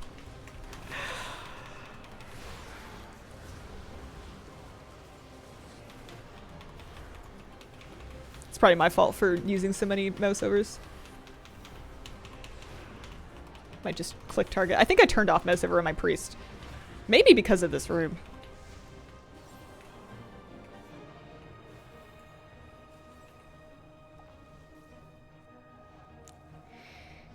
Exploded Dude streams. Not afraid by Eminem.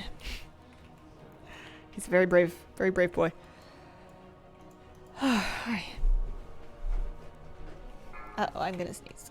No thank you. I don't want it.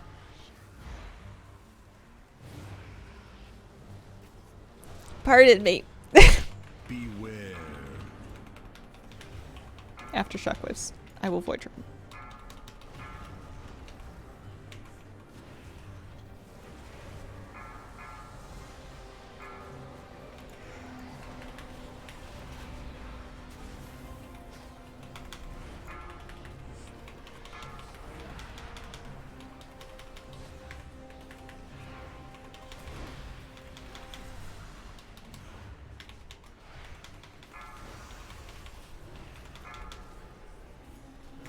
Beware.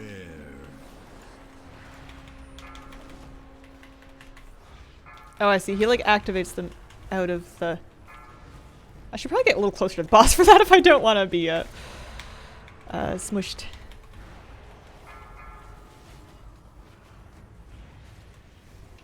I think he like does an AoE when he blows up people with that.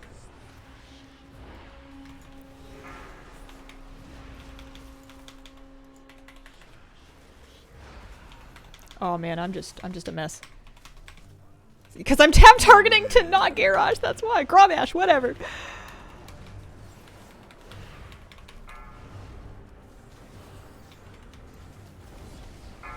One of these things. Yeah. Alright. 1, 2, 3. It's so hard to target those. Even when you're like clicking over the other ones. This is my least favorite fight in this mega dungeon. It's marginally more fun to heal because it's like hard to heal, which makes it exciting.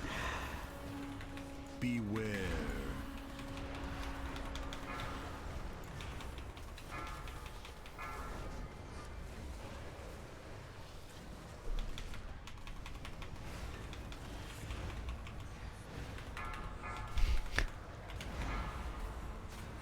Owie. That's a good moment for a health pot.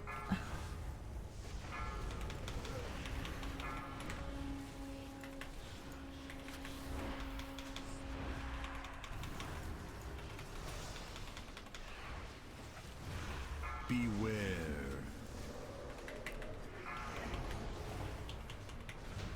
Yeah. Can't win them all. Oh, Dragon Shard Knowledge. Found this fight underwhelming. Yeah. It was really easy at first. And then I think maybe it was retuned, and it's still easy, but it's not as easy, but it's still not any more fun. Now the last fight is fun. Especially with me not in voice, actually. That might make this, the orb standing interesting.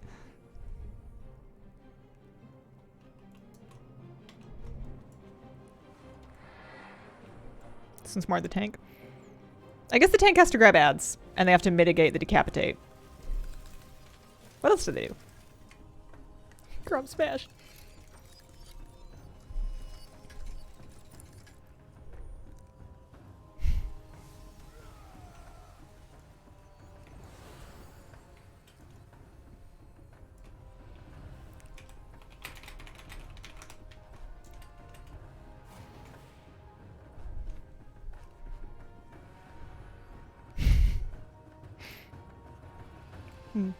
Yeah, there's a lot of gumballs flying around.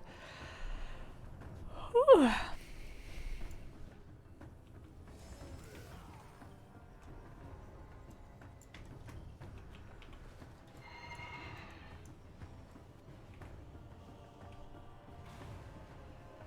These knock you off, by the way.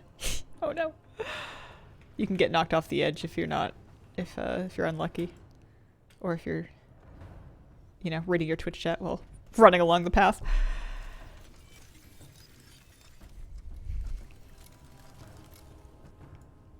Apparently that Trash Before Sark is getting or has gotten a new visual for those balls. I haven't seen it yet, but I saw something in a hotfix. How long does this dungeon typically take? That'll vary wildly depending on your group. I generally get it done in somewhere in the 90-minute range, hour and a half, hour and 15. I think actually I'm only 45 minutes in right now. I'm pretty sure it was like 11. No, maybe I'm like an hour in. It goes fast, eh? Love your character's transmog, by the way. Why, thank you. I love this Endlari mug.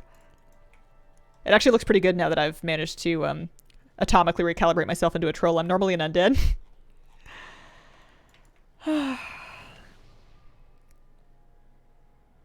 What is that, 40 minutes? To the tapes? You may, yeah, you could tell me 40 minutes or 60 or 80 and all of those things would sound true to me.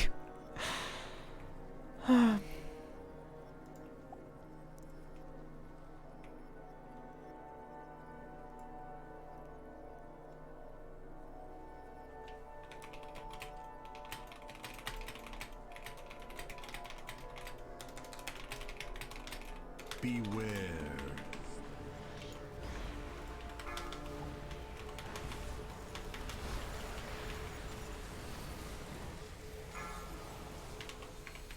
Beware.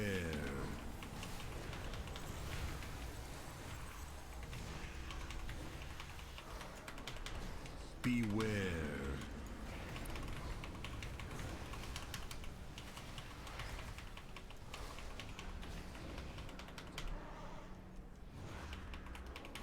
Beware.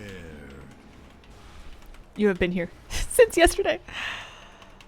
Hi, Scarlet. Has been an hour? Beware. Crazy. I guess it's just because I'm focused on something. It makes the time pass faster. I guess maybe that's how people do like long streams where they're just like slamming keys or raiding or whatnot. They're just focused on the fights and the time goes really fast.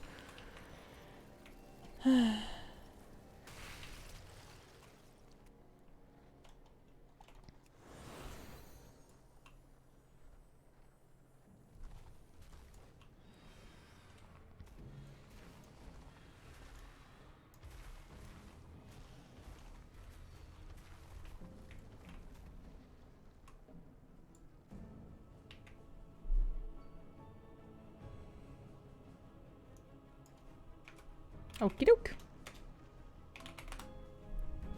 I'm off orb duty. We've been here before.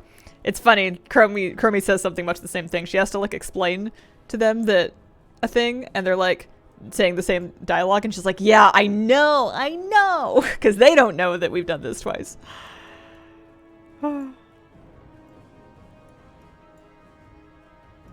Loved ATT random.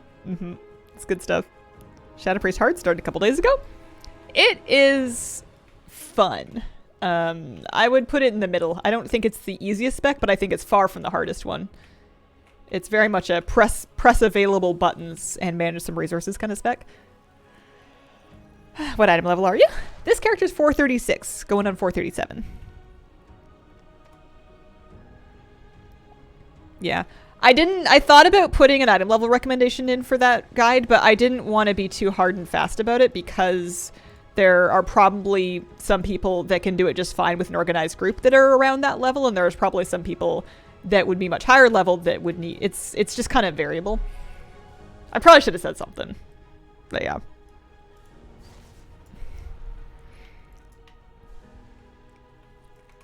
There are a ton of buttons. Alright, boss time.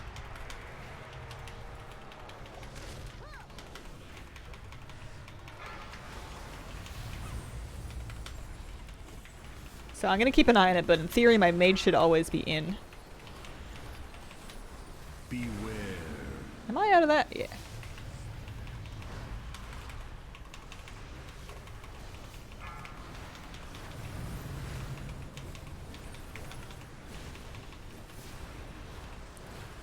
Especially if I'm like hanging out near them.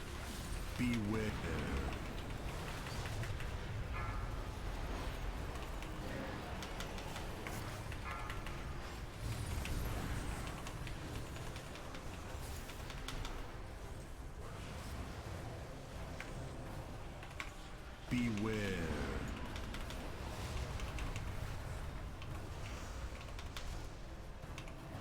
Oh, bad choice, bad choice.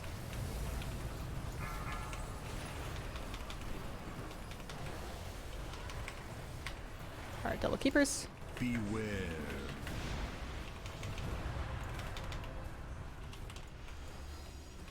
There's like a transition orb here that can be kind of tricky. Someone else in? Yep, okay.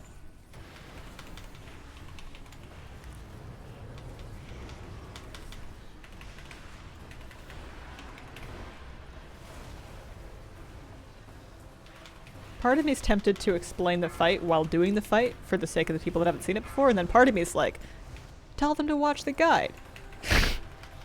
You already explained it! And then part of me is like, what if they're just here for the cat? And the cat went back to bed.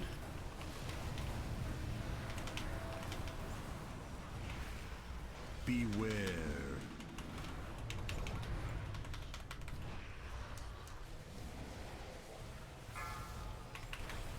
So I'm out. Torn in. Beware.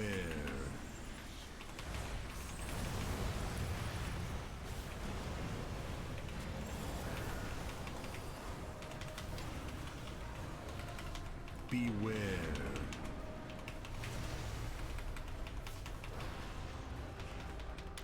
Quite hungry. Beware.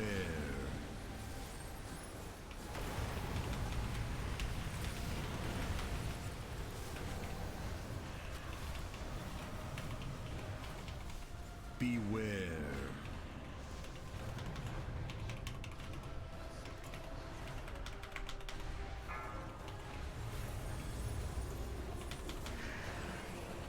Beware.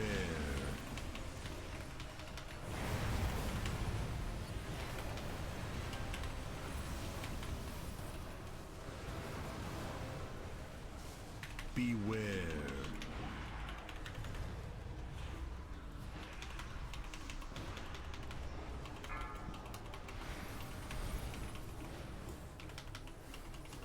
Beware.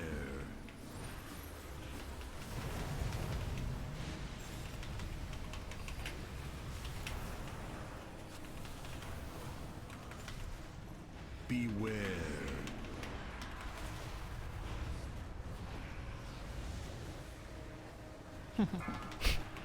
I found a fight where I'm winning.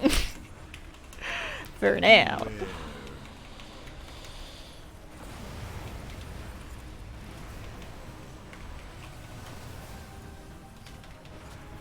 Oh boy. Chaos. Hectic. Beware. I think it's just like an execute phase fight, so I get to use lots and lots of Shadow or Death.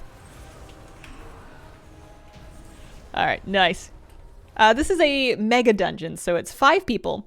It's Mythic 0 only right now, but there's 8 bosses, so it certainly feels like a raid. Quantum Gloves, Quantum Focus, Infinite Scales, Quantum Wand. And I got a trinket. Mirror of Fractured Tomorrows. Is that a good trinket? I have no idea. It's a gaze into a mirror. Grant 3. It seems like a good trinket. seems strong. Quantum Wantum. Oh yeah.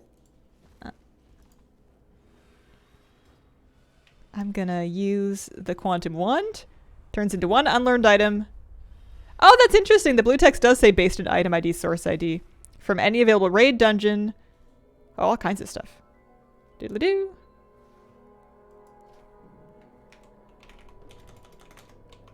What's up?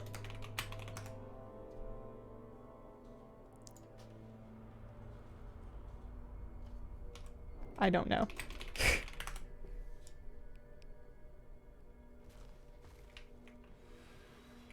Oh, 5-minute break. Okay. I should find something to eat then. I'm gonna wrap up my stream. I appreciate you guys very much for joining me today. Thank you for the company. I'm gonna finish up the Gul'dan runs tomorrow morning on stream, so we'll do a Sunday morning Mat Run stream too. Thank you so much for joining me. I appreciate you guys, and I hope you have a wonderful, wonderful day. Bye.